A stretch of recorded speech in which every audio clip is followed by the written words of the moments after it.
खाजगी वकिली करू शकतो का नाही करू शकतो, तो पार्लमेंटच्या प्रोसिडिंग्समध्ये सहभागी होऊ शकतो का नाही होऊ शकत, आणि मग तो तिथे मतदान करू शकतो का नाही करू शकत, या धर्तीवर आपल्याला प्रश्न विचारतात ऑब्जेक्टिव्ह. पण आता काय प्रश्न विचारतात, युरेका आता मला यातलं सगळं कळलंय, आपण कोणाला तरी ते सांगू शकतो. कोणाला तरी आपण एखादी गोष्ट तेव्हाच सांगू शकतो जेव्हा आपल्याला नीट कळली आहे ना ती, रेफरन्स कोळंबे देसले नाही. पुन्हा सांगतो म्हणजे मी प्रामाणिकपणे सांगतो, मी नाही वाचलेला. वर्ग लावावंच लागतात आणि चाणक्याकडंच या आणि माझ्याकडे असं नाही आहे बरं का.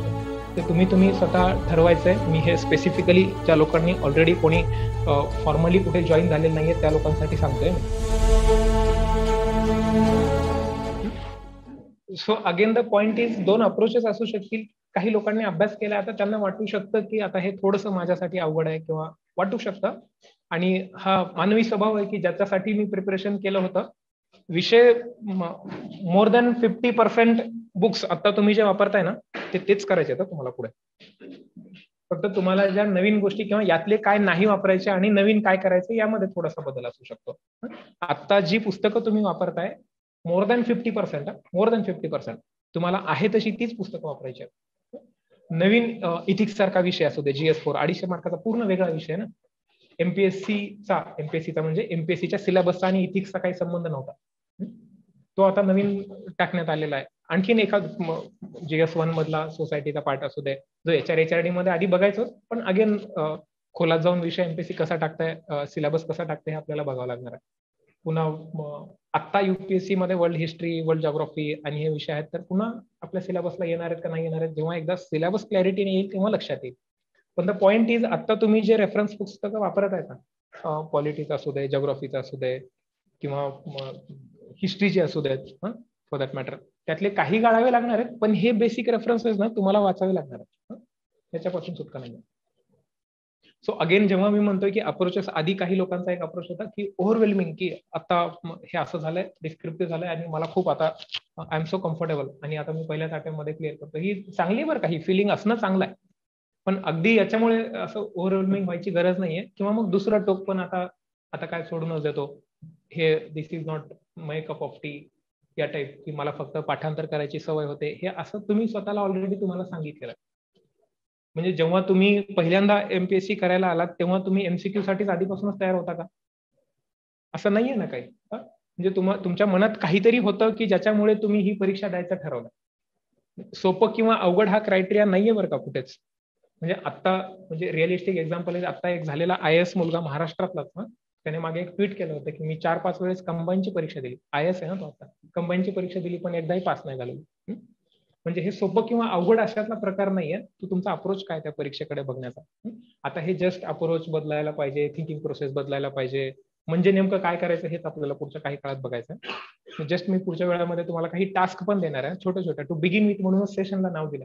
सुरुवात कुठून करू, काय करू. म्हणजे आता जस्ट तुमच्या पुढे ऑलरेडी 2-4 सत्र झाली आहेत, बाहेर पण कुठेतरी तुम्ही सेशन्स आता ऐकतच असाल, काय युट्यूबवर सतत तेच चालू आहे आता काय आणि प्रश्नचिन्ह. सो मुद्दा की आजच्या सेशनमध्ये हे बघायचं की आजच्या सेशनचा अजेंडाच तो आहे की जस्ट आत्तापासून आता काय करायला पाहिजे. आमचा अटेम्प्ट पुढच्या वर्षीच आहे आणि मग आत्तापासून आम्ही काय केलं जेणेकरून की आम्ही कम्फर्टेबल होऊ पुढचा रायटिंगचा जो ऑक्टोबर साधारण म्हणू शकतो आपण. जर पुढची जर प्रिलिम्स एप्रिल-मे मध्ये झाली तर ऑक्टोबरमध्ये म्हणजे दिवाळीच्या काळामध्ये तुमची मुख्य परीक्षा होऊ शकते, जी वर्णनात्मक म्हणजे तुम्हाला उत्तर लिहायची त्या पद्धतीची असू शकते. So this is tentative time table, जशी एमपीएससी दरवर्षी परीक्षा घेते त्याप्रमाणे.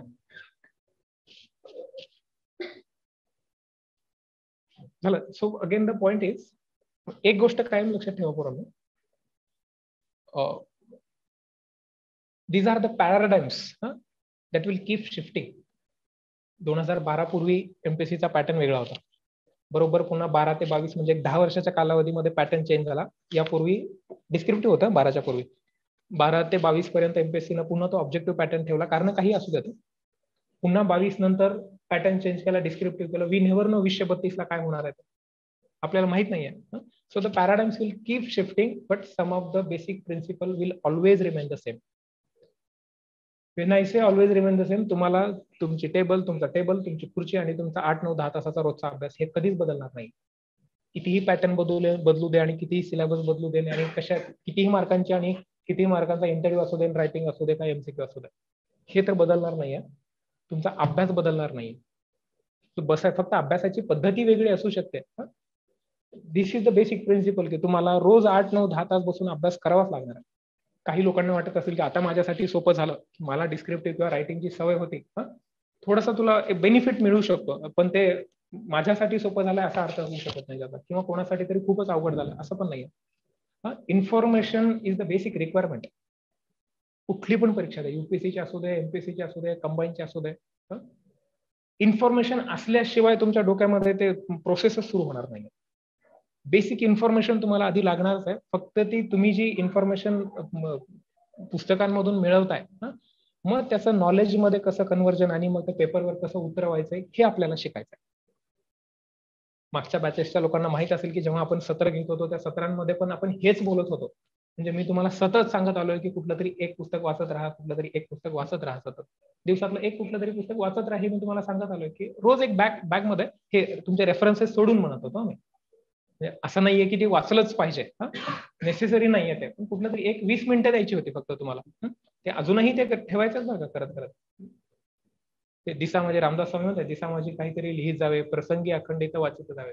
रामदास स्वामींना एमपीएससी डिस्क्रिप्टिव्ह होणार आहे हे बहुधा आधीच कळलं होतं. सो हे बदलणार नाहीये. तुझा रोजचा 8, 9, 10 तासाचा अभ्यास टेबल खुर्चीवर तू आणि तुझा अभ्यास हा स्वाध्याय तुझा कधीच बदलणार नाही. अभ्यासाच्या पद्धतीमध्ये थोडेफार चेंजेस करावे लागणार आहेत. स्ट्रॅटेजी वेगळ्या पद्धतीची असावी लागणार आहे. आधीच्या आपल्याला आता एमपीएससीची रिक्वायरमेंटच होती हो एमसीक्यू. मग ती डिमांड एमसीक्यूची तर सप्लाय पण तोच झाला पाहिजे. त्याच्यामुळे हजारो एमसीक्यू आपल्याला सोडत बसावं लागायचं. पण आता ते राहिलेलं नाहीये. आता ते राहिलंय ते पुरतं फक्त प्रिलिम्स पुरतं राहिलंय. पूर्व परीक्षा, मुख्य परीक्षेचा पॅटर्न आता बदललेला आहे. त्याच्यामुळे आता MPSC is demanding the writing practice. मग ती आपल्याला आता पूर्ण करावी लागणार आहे. आजपर्यंत सर मी कधीच लिहिलेलं नाहीये, किंवा मला लिहायलाच येत नाहीये, किंवा मला भीती वाटते. जी गोष्ट आजपर्यंत आपण केली नाहीये त्याची भीती कसं काय वाटते? म्हणजे फार काही असं त्यातून घाबरून जायचं काम नाहीये. एमसीक्यू कधी सोडवले होते का त्यापूर्वी? फक्त आपल्याला ते सोपं वाटतं, काहीतरी प्रश्न दिला आणि खाली 4 पर्याय पण दिलेत, उत्तरं पण दिलेत. फक्त आपल्याला त्यात काय करायचंय, त्यातलं बरोबर निवडायचंय. सोपं करून दिलं ना रे त्यांनी उत्तर दिलंय, फक्त तुला निवडायचंय त्यातलं कुठलं आहे. त्यांनी 4 ऑप्शन दिले तुला, त्यातलं एक निवडायचंय कुठलं तरी. मग आपल्याला थोडंसं कम्फर्टेबल वाटतं की ह्यातलं एक कुठलं तरी निवडायचं ना. आता तिथे तसं नाहीये. हे उलटा अप्रोच पण असू शकतो की आता मला काहीतरी प्रश्न विचारलाय आणि त्या विचारलेल्या प्रश्नातलं मला लिहायचंय. काय लिहायचंय की से फॉर एक्झाम्पल तुमचं झालंय मॉड्यूल म्हणून मी बोलतोय, किंवा काही लोकांचं व्हायचंय. समजा आपण पॉलिटी शिकलो, तिथे एक अटॉर्नी जनरल नावाचा प्रकार असतो. त्याला भारत सरकारचा वकील, लॉयर. आलेला प्रश्न सांगतोय मी. Attorney general of India is called as the chief legal adviser to the government of India. Chief legal adviser and he is a lawyer of the government of India and discuss असं म्हणतात. आता आजपर्यंत आपल्याला प्रश्न आले होते की कुठल्या कलमामध्ये अटॉर्नी जनरलची तरतूद आहे, आणि अटॉर्नी जनरलचे काय काय अधिकार असतात, त्याच्या पॉवर्स काय काय असतात, आणि मग तो खासगी वकिली करू शकतो का नाही करू शकतो, तो पार्लमेंटच्या प्रोसिडिंग्स मध्ये सहभागी होऊ शकतो का नाही होऊ शकत, आणि मग तो तिथे मतदान करू शकतो का नाही करू शकत. या धर्तीवर आपल्याला प्रश्न विचारला ऑब्जेक्टिव्ह. पण आता काय प्रश्न विचारतो, तो चीफ लिगल ऍडवायझर आहे आणि तो भारत सरकारचा वकील आहे. डिस्कस. आता काय डिस्कस करायचं? आपल्याला ज्या सगळ्या गोष्टी माहिती आहेत ना, आपल्याला ते तुकड्या तुकड्यांमध्ये माहिती आहे सगळं. आपल्याला फक्त ते जोडायचंय आणि ज्या गोष्टी विचारल्यात त्या फक्त मांडायच्या. आता हे वाटतंय तेवढं सोपं पण नाहीये बरं का, आणि दिसतंय तेवढं अवघड पण नाहीये हे दिसतंय, कारण तुझ्याकडे इन्फॉर्मेशन आहे. ती असलेली इन्फॉर्मेशन फक्त तुला मांडायची आहे. त्या आपल्याला सराव करायचा आहे त्या गोष्टींचा. तुम्हाला आहे तिथे लोक आहेत, मार्गदर्शन करणारी पण लोक आहेत, आणि तुम्हाला स्वतःला म्हणून पण सतत रोज प्रश्न दिले जातील. ते कसे लिहायचे असतात, कसे नसतात लिहायचे, किंवा काय येणं गरजेचं आहे प्रश्नांमध्ये. ह्या सगळ्या गोष्टी तुमच्या अभ्यासाचा भाग आहे. पण आजपासून मी I am talking about the approach. परीक्षेच्या बदलत्या पद्धतीमध्ये बदल झालाय म्हणजे नेमका काय झालाय? अभ्यास तोच आहे, पुस्तकं तीच आहे. 4 सिलेबसच्या ओळी वाढल्या म्हणून तुम्हाला 4 वेगळी पुस्तकं वाचावी लागणार आहेत. पण वाचायचंय तेच. फक्त अभ्यास करताना आता लक्षात ठेवायचंय की ज्या गोष्टी विचारल्या जाणार आहेत त्या गोष्टी बद्दल आपल्याला एकतरी इन्फॉर्मेशन हवीच आहे, पण त्या इन्फॉर्मेशनचं कन्व्हर्जन इंटू नॉलेज आपले सर सतत सांगत असतात की विषय समजून घेण्यावर भर द्या. सतत आपण वर्गामध्ये पण तेच बोलत आलो की विषय समजून घे. ह्या गोष्टी तुला पाठ होतीलच, आज ना उद्या ते रिव्हिजन झाल्यावरती तुझ्या लक्षात येणारच आहे. पण जोपर्यंत तू विषय समजून घेणार नाहीयेस तोपर्यंत तो माइंडसेट क्रिएट होत नाही की हा विषय आपल्याला समजला, आणि ते फिलिंग असते बघा की युरेका आता मला ह्यातलं सगळं कळलंय. आपण कोणाला तरी ते सांगू शकतो कोणाला तरी आपण एखादी गोष्ट तेव्हाच सांगू शकतो जेव्हा आपल्याला नीट कळली आहे ना ती. And it is not just about the information. असलेली इन्फॉर्मेशन पण तू कोणाला तरी नीट सांगू शकतोस. तर कोणाला तरी सांगू शकतोस याचा अर्थ तू लिहू पण शकतोस. फक्त तू यापूर्वी कधी लिहिलेलं नाहीयेस. आजपासून आपल्याला फक्त ती सराव सुरू करायचा आहे. तो कसा करायचा आहे, कुठून करायचा आहे, ह्या सगळ्या गोष्टी आपण बोलणार आहोत. लक्षात असू दे की एकदा एमपीएससीनं सांगितलं पॅटर्न चेंज झाला, वी आर रेडी. येऊ देत, कसं येऊ देत. म्हणजे इंडियन क्रिकेट टीमच्या भारतात मॅचेस असल्या की ते सिरीज 4-1 जिंकतात, बाहेर गेले की 1-4 हरतात. असा पॅटर्न होता पूर्वी. पण हे असं नाही का एमसीक्यू होतं म्हणून मी पहिला यायचो आणि आता डिस्क्रिप्टिव्ह झालं म्हणून परीक्षा सोडून देतो, असं आहे का ते? नाहीये ना. म्हणजे तुम्हाला आज वाटत होतं जोपर्यंत एमसीक्यू आहे तोपर्यंत तुम्हाला वाटत होतं की मी डीसी किंवा डीवायएसपी होऊ शकतो किंवा होऊ शकते, वाटत होतं ना. अचानक पॅटर्न चेंज झाला की ते कसं बदलतंय मग, की आता नाही मी काहीच नाही होऊ शकत. म्हणजे तुझं potential is not directly proportional to the pattern of the MPSC. म्हणजे तुझं जे पोटेन्शियल आहे ते आज पण तेच आहे. You just have to adapt to the changes. एमपीएससीनं जे सांगितल्या त्या गोष्टी नवीन लोकांना तर याच्याबद्दल काय घाबरायचं कामच नाही बरं. कारण तुम्हाला ना एमसीक्यूचा पॅटर्न माहित होता ना डिस्क्रिप्टिव्हचा माहित होता. त्याच्यामुळे तुम्हाला सोपं जाणार आहे. फक्त एखाद्या वर्ष किंवा 2 वर्ष अभ्यास केलेल्या विद्यार्थ्यांना वाटू शकतं की याला मी अभ्यास केला एमसीक्यू, पण काही नाही, इन्फॉर्मेशन तुझ्याकडे आहे ना. तर फक्त थोडंसं अप्रोच मध्ये चेंज करायचं आहे. आणि आपण इतिहासाचा अभ्यास करत असताना एमपीएससीचे रिक्वायरमेंट पाठांतरच आहे बरं का. इतिहास म्हणजे कचकावून पाठांतर लागायचं गोष्टींचं, की पहिलं पानिपत कधी झालं, दुसरं कधी झालं, तिसरं कधी झालं.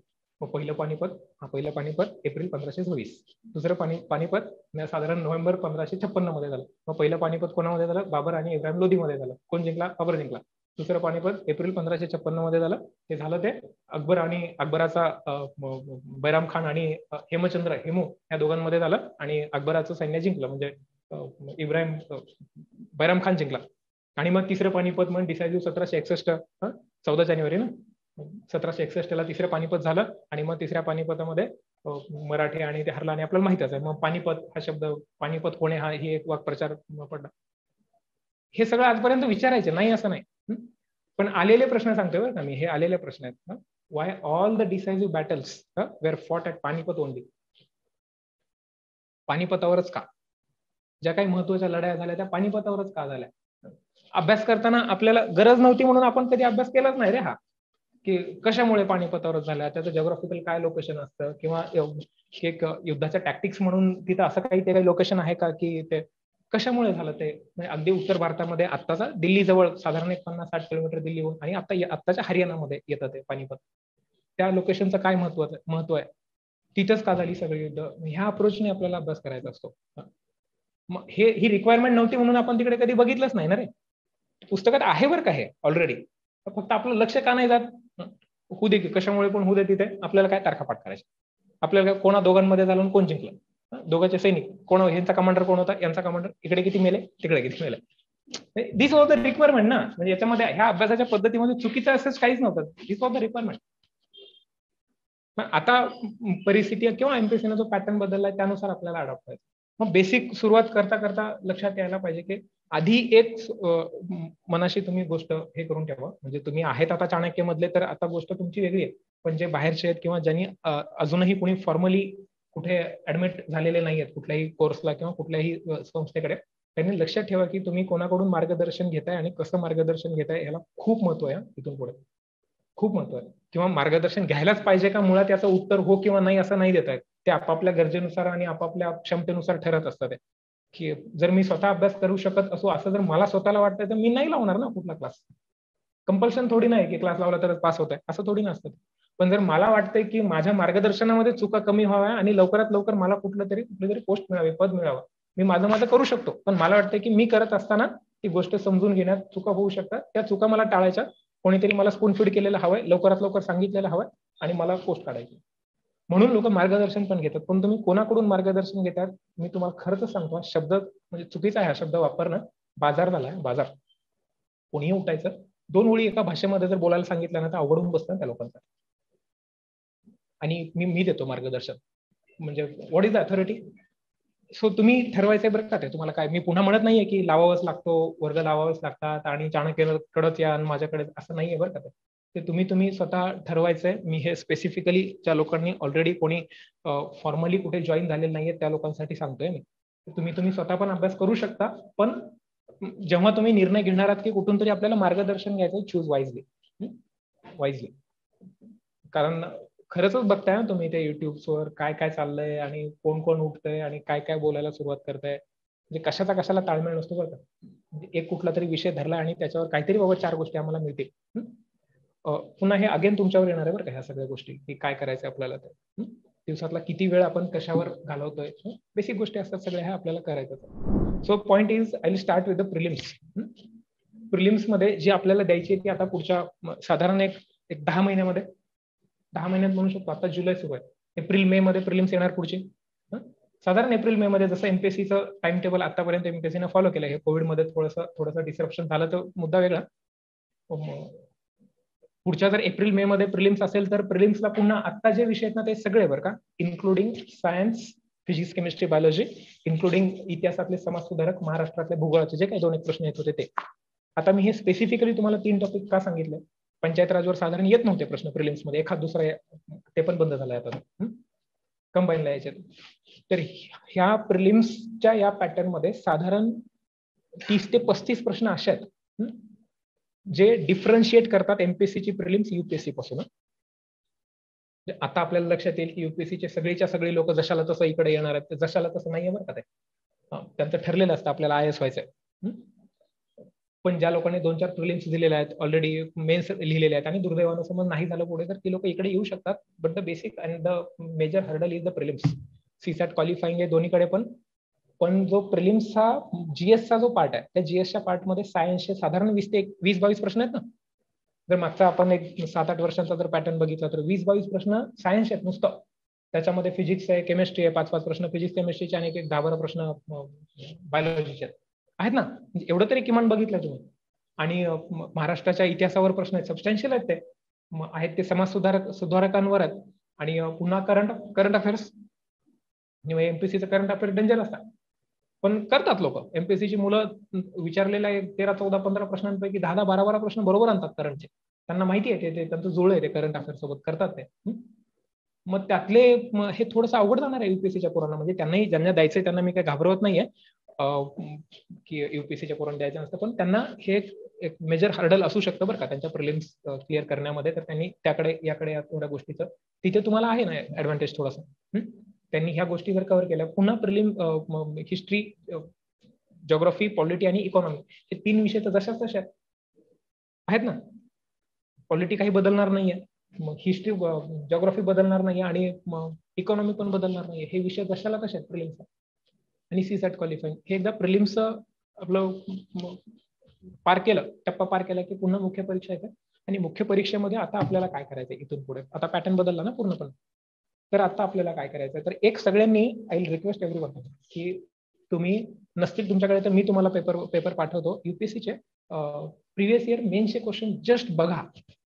काय करायचं, ऑब्झर्वेशन गरजेचं आहे बरं का. ते प्रश्न की नेमका विचारलाय का.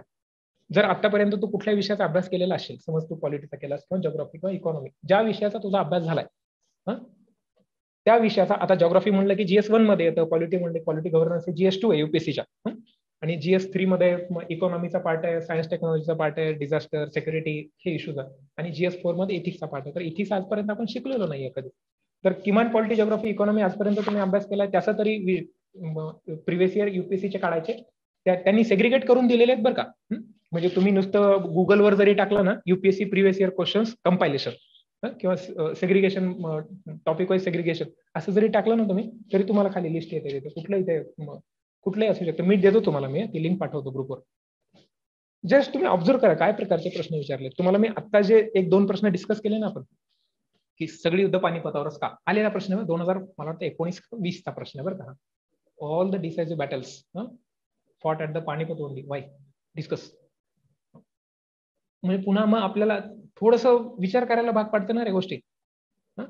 ह्या दृष्टीने आपण कधी अभ्यास नाही केलेला, आजपर्यंत नाही केलं. तुम्ही जर फ्रेशर्स असताल, ग्रॅज्युएशन करून जस्ट आलेले असताल, तर तुम्हाला हे जस्ट तुम्ही लिहून आलात ना पेपरमध्ये हे सगळं. हेच तर केलं ना बीए मध्ये. काय केलं दुसरं नाही केलं. इंजिनिअरिंगच्या लोकांना तर वेगळं काही सांगायची गरजच नाहीये. म्हणजे नुसतं वाक्य काहीतरी दिलं तरी त्याच्यावरती 100 ओळी लिहू शकते पोरगं. फक्त ते टेक्निक आता काय करायचं, थोडंसं प्रिसिजननी आणि जे विचारलंय त्या गोष्टी थोडंसं आपल्याला लक्ष देऊन वाचायचं. इतिहासाचा आपण पूर्ण अभ्यास केलेला आहे. मी आलेले मनचे प्रश्न सांगत नाही, पुन्हा आलेले प्रश्न आहेत बघा. म्हणजे आता तुम्हाला हे अवघड वाटून घ्यायचंय का, सोपं आणि अवघड असंच काहीच नसतं बरं का. हे आपला अप्रोच आहे आणि आपला अभ्यास असतो जो आपल्याला सांगत असतो की हे तुला जमतंय का नाही जमतंय. तू जर स्वतःला म्हणत असेल की आपल्याला जमतच नाही, आता चल कंबाईन करतो किंवा ग्रुप सी करतो, ते तुला कधीच जमणार नाहीये जन्मात, जर तू स्वतःच म्हणत असेल जमणार नाहीये तर. पण जर तुला स्वतःला वाटतंय की जर मी या गोष्टीशी अडॉप्ट झालो, मी प्रयत्न केले तर मला हे जमू शकतं, तर तुला ते पुढे आहे वाव पुन्हा. प्रश्न विचारले गेले इंडियन फ्रीडम स्ट्रगल मध्ये महिलांचा सहभाग, स्वातंत्र्य युद्धामध्ये, भारताच्या स्वातंत्र्य युद्धामध्ये महिलांच्या सहभागाबद्दल चर्चा करा. आणि specially in the Gandhi era, म्हणजे 1915 नंतर साधारण म्हणू शकतो आपण. 15ला गांधीजी भारतात आले. 1915 नंतर मग 1947 पर्यंत म्हणजे स्वातंत्र्य मिळेपर्यंत आलेला प्रश्न सांगतोय मी पुन्हा, की महिलांचा. सो वरकरने बघायला प्रश्न फार असा काहीतरी जगावेगळा वाटत नाहीये ना. आपण सगळ्या म्हणजे अगदी 1857 पासून झाशीच्या राणीपासून ते पुन्हा अॅनी बेझंट आणि ते उषा मेहता आणि सरोजिनी नायडू आणि मग इथपर्यंत की पंडितजींच्या भगिनी विजयलक्ष्मी पंडित, इथपर्यंत ह्या सगळ्या बघितलं नाही आपण. ह्यांना वाचलंय आपण. रमाबाई महाराष्ट्रातल्या अशा खूप स्त्रिया आहेत की ज्यांची नावं घेता येतील. फ्रीडम स्ट्रगल मध्ये त्या पार्टिसिपेट केलेले आहेत. वेगवेगळे सिव्हिल डिसोबिडियन्स मध्ये कोणी पार्टिसिपेट केलाय किंवा नॉन कॉपरेशन मध्ये कुठल्या महिला होत्या, ह्या सगळं माहिती ना आपल्याला.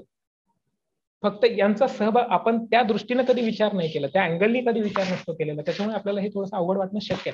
पण जर तुम्ही ते कॉम्पोनंट्स वाईज जर विचार करायला सुरुवात केली, गांधी नेरापासून ते स्वातंत्र्य मिळेपर्यंत, म्हणजे 1915 ते 1947 पर्यंतचा महिलांचा स्वातंत्र्य संग्रामामध्ये असलेला सहभाग, स्वातंत्र्य युद्धात असलेला सहभाग आपल्याला फक्त लिहायचा. मग तुला काय व्हायला पाहिजे की 1915 पासून 47 पर्यंतचे इव्हेंट्स आपल्या डोळ्यापुढे आले पाहिजेत. मग ते इव्हेंट छोटे छोटे असू शकतात. 1916चा लखनौ पॅक्ट असू शकतो, पुढे 1919चा मॅसेकर जालियनवाला, मग पुन्हा नॉन कॉपरेशन येते, पुन्हा सिव्हिल डिसोबिडन्स येते, मग राऊंड टेबल कॉन्फरन्सेस येतात, आणि मग 1935चा गव्हर्नमेंट ऑफ इंडिया ऍक्ट येतो. मग पुढे लगेचच ते इलेक्शन, आणि मग ऑगस्ट ऑफर क्रिस मिशन आणि क्विट इंडिया मुवमेंट येते. मग पुन्हा 1945 कॅबिनेट मिशन येत आहे. त्याच्यानंतर मग कॉन्स्टिट्यूशन फॉर्मेशन आहे, त्याच्यामध्ये पण महिलांचा सहभाग आहे. मग इथून पुढे मग 1947 स्वातंत्र्य मिळालं. मग हे जर कॉम्पोनंट्स तुझ्या लक्षात आले तर मग उत्तर लिहायला तुला सोपं जाते. आणि उत्तर किती शब्दात लिहायचं रे, कॉम्पोनंट्स करून दिलेले आहेत. की आता मी युपीएससीचा पॅटर्न सांगतोय बरं का, की 250 प्रश्न कसे डिवाइड केलेत, 250 मार्क्स कसे डिवाइड केलेत. त्यांनी 150 आणि 100 या दोन ब्लॉक्स मध्ये त्यांनी 250 मार्क डिवाइड केले. 150 म्हणजे 15 गुणिले 10, एक 15 प्रश्न आहेत आणि प्रत्येकी प्रश्नाला मार्क आहेत 15 मार्क्स आहेत आणि 10 क्वेश्चन्स आहेत. 15 मार्काचे 10 प्रश्न आहेत. तुला एकूण 150 मार्क आहेत आणि 10 मार्काचे 10 प्रश्न आहेत. हे सेग्रिगेशन आहे आत्ताचा 250 मार्कांचं. म्हणजे 10 प्रश्न आहेत, प्रत्येक प्रश्नाला 10 मार्क आहेत, आणि हे 10 प्रश्न आहेत, प्रत्येक प्रश्नाला 15 मार्क आहेत. मग हे प्रत्येक विषयानुसार हे असंच दिलेलं बरं का. आणि शब्दसंख्या दिलेली की एवढ्या शब्दांमध्ये तुला लिहायचं, 150 शब्दातली, 200 शब्दातली, 250 शब्दांमध्ये, त्याच्यावर नाहीये बरं काय. आता तुम्हाला पुन्हा सांगतो, 150 शब्द म्हणजे किती. 150 शब्द तुमचं एक पान, पाठपोट म्हणत नाही मी, फक्त एक बाजू, एका बाजूवर साधारण 22-25 ओळी आहेत तुमच्या. आणि एका ओळीमध्ये साधारण तुमचे मराठी असतील तर 6 शब्द बसतात. मराठी असेल तर 5 ते 6, फारच तुमचं अक्षर मोठं असेल तर 5, आणि साधारण असेल तर 6 शब्द बसतात. तरी आपण 5 म्हणून आपल्याला सुट लिहायचं. साधारण हे एक पान आणि मागचं अर्ध पान म्हणजे तुमचा 10 मार्काचा एक प्रश्न झाला. म्हणजे तुम्ही पुन्हा ते बुलेट्स पॉईंट्स मध्ये लिहितायत आणि एक एक ओळ सोडून लिहितायत, किंवा विचारलेले प्रश्न तुम्ही अगदी बुलेट्स मध्येच लिहायचे, किंवा आपल्याला अगदी निबंध नाही लिहायचा आहे विचारलेल्या प्रश्नाचा, म्हणून काही ओळी सुटतायत मध्ये. ते कसं लिहायचं असतं एक्झॅक्ट प्रश्न, ते त्याच्यावर वेगळी सत्र घेऊया आपण. पण मी सांगायचा मुद्दा हा की जेव्हा आपण एखादा प्रश्न पुन्हा 10 मार्कालाच विचारलाय ना, मग 10 मार्काचं बायफर्गेशन काय असू शकतं की 10 मार्कांमध्ये आधी मला जस्ट जे म्हणलंय ते इंट्रोड्यूस करतो बघा, एक 4 ओळींमध्ये मी इंट्रोड्यूस करतो, आणि मग मला जे विचारलंय त्या गोष्टी मी सांगत राहतो. 1915 पासून ते 47 मधले मग इव्हेंट्स, 5 इव्हेंट्स जरी तुझ्या बाजूला निघाले आणि एका इव्हेंट्सवर 3 ओळी जरी निघाल्या तरी तुझा प्रश्न संपला. मुद्दा लक्षात येतोय. एमसीक्यू सारखं नाही आहे, either heads or tails. Either तू जिंकणारच नाही तर विथ निगेटिव्ह हारणार. निगेटिव्ह पण आहे ना, नुसते 0 मार्क पडणार नाही आहेत, निगेटिव्ह पण पडणार आहेत, चुकला असता. पण इकडे असं नाहीये ना. 1915 ते 47 मध्ये काहीतरी इव्हेंट्स आठवतील जर तुझा नीट अभ्यास असेल तर. मग 150च्या ऐवजी चल 120 शब्दांमध्येच लिहिलं असतं. आपले लिहायचंय पूर्णपणे आणि ऍटलिस्ट काहीतरी लिहू शकशील ना रे. असं आता ती लिहिण्याच्या पद्धती काय असायला पाहिजेत, काय करायचं हे आपल्याला ठरवायचंय पुढच्या काळामध्ये कसं करायचंय तेच प्रॅक्टिस करायची, तीच तर डिमांड आहे ना. हे करायचं. फक्त मी तुम्हाला सांगायचा प्रयत्न हा करतोय की हे असं काही जगा वेगळं नाहीये बरं काय, काहीच जगा वेगळं नाहीये. फक्त आपल्याला अभ्यास करताना गोष्टी फक्त त्या दृष्टीने बघायचंय त्याच्याकडे. आणखीन एखाद दुसरं जर पुस्तक एक्स्ट्रा वाचावं लागलं तर वाचायचं. ह्युमन कॅपॅसिटीज कोरोना म्हणजे मी तुम्हाला जस्ट सेशन आहे आणि आपल्या कोरोना खूप छान वाटलं पाहिजे म्हणून सांगत नाहीये. ह्या लिमिटलेस आहेत, लिमिटलेस म्हणजे काहीही करू शकतो, फक्त ते तुला वाटलं पाहिजे की तू ते करू शकतोस. एवढी just this is the basic requirement की तुला वाटलं पाहिजे तू ते करू शकतोस, मग तू प्रयत्न करायला उतरणार ना. तुला वाटतच नाहीये तर तू प्रयत्न करायला उतरणारच नाहीयेस, तू प्रश्न लिहायला बसणारच नाहीयेस. आज सिलेबस येऊन साधारण 3 आठवडे झाले, पॅटर्न चेंज होऊन आली ना नोटिफिकेशन, साधारण 3 आठवडे झाले असतील, 20 दिवस. 20 दिवस, साधारण 20 दिवस. किती लोकांनी एखादा तरी प्रश्न लिहून बघितला म्हणजे ज्यांना खरंच पुढच्या वर्षीचा अटेम्प्ट द्यायचा नाहीये उत्तर आपल्याकडे, आपण नाही बघितलं लिहून, आपण अजूनही याच विचारांमध्ये की हे माझ्यासोबत असं का झालं. त्याच्यापूर्वी एमसीक्यू कधी सोडून नव्हतं बघितलं, त्याचं काही नाही वाटत, पण ही भीती मनामध्ये का बसलेली आहे, आय डोंट नो. बरं, प्रयत्न आधी कर, एक 2-4 प्रश्न लिही, कोणाला तरी दाखव. मला तुमच्यासोबत बॅचवर नाही येता आलं माझ्या काही काळामध्ये, तिकडे सत्र आणि औरंगाबादला असल्यामुळे, पण हे आपलं काम आहे ना रे पूर्ण, की तुम्ही कुठला तरी एक प्रश्न घेऊन आणि एक बाबा बघ रे माझं स्वतः जरा चेक करा. आज मी देणार आहे तुम्हाला जाता जाता एक्सरसाइज. तो एक पहिली एक्सरसाइज तुमची काय असणार आहे की मागचे प्रश्न युपीएससीचे म्हणतोय मी, आता एकदा एमपीएससीचा सिलेबस जरी आला तरी आपल्याला कुठं प्रश्न येतो मागचे, एमपीएससीचे आहेत पेपर मागचे 2011-12चे, पण ते माहित नाही कसे रिफ्लेक्ट होणार आहेत पुढे काय पद्धतीने. तर आता आपण काय थंब रूल घेऊन चालायचं आहे की युपीएससीच्या आधी मागचे प्रिव्हियस इयर युपीएससीचे बघायचे, म्हणजे पुढच्या वर्षी कसे येतील त्या पद्धतीने. तर ती लिंक मी ग्रुपवर पाठवायला पण सांगतो आणि म्हणजे तुम्हाला मिळाली तर तुम्ही पण बघा. पण काय करायचंय, प्रश्न काढायचे ज्या विषयाचा तुझा अभ्यास झालाय. आता ज्या विषयाचा अभ्यास झाला नाही तो प्रश्न तुला अनालाइज करताच नाही येणार रे, कारण तुझा आणि त्या विषयाचा संबंधच नाही ना आलेला आजपर्यंत. त्याच्यामुळे जो तू विषय अभ्यास केला कुठलाही असू दे, ज्या विषयाचा तुझा अभ्यास झालाय त्याचे प्रश्न काढून बघ, तू केलेला अभ्यास आणि प्रश्नामध्ये काही ताळमेळ आहे का, म्हणजे तुला काही समजायला मदत होते का. अगेन तुम्हाला सांगतो मी एक सोपा प्रश्न आहे ना, हे प्रश्न मी तुम्हाला देणार आहे पुढे लिहायला, की डीपीएसपी शिकला, डीपीएसपी मध्ये आर्टिकल 50 आहे. आर्टिकल 50 काय सांगतं, there is separation between the executive and the judiciary. कार्यकारी मंडळामध्ये आणि न्याय मंडळामध्ये there shall be separation, interfere नाही करायचं, एकमेकांच्या अधिकारांमध्ये इंटरफेअर नाही करायचं असं दिलंय. पण भारतामध्ये ते खरंच आहे का, आपण शिकताना बघितलं होतं की भारतामध्ये खरंच सेपरेशन आहे का, एकमेकांमध्ये इंटरफेरन्स आहे ना. ज्युडिशियरीनं, कायदे मंडळानं, काही एक लेजिस्लेचरने केलेला कायदा, एक्झिक्युटिव्हचा काही निर्णय ज्युडिशियरी बदलवते ना, आणि ज्युडिशियरीने घेतलेला निर्णय पुन्हा पार्लमेंट कायदा करून बदलवतं. देर इज इंटरफेरन्स, जरी पॉझिटिव्ह असला तरी आहे तो इंटरफेरन्स आहे.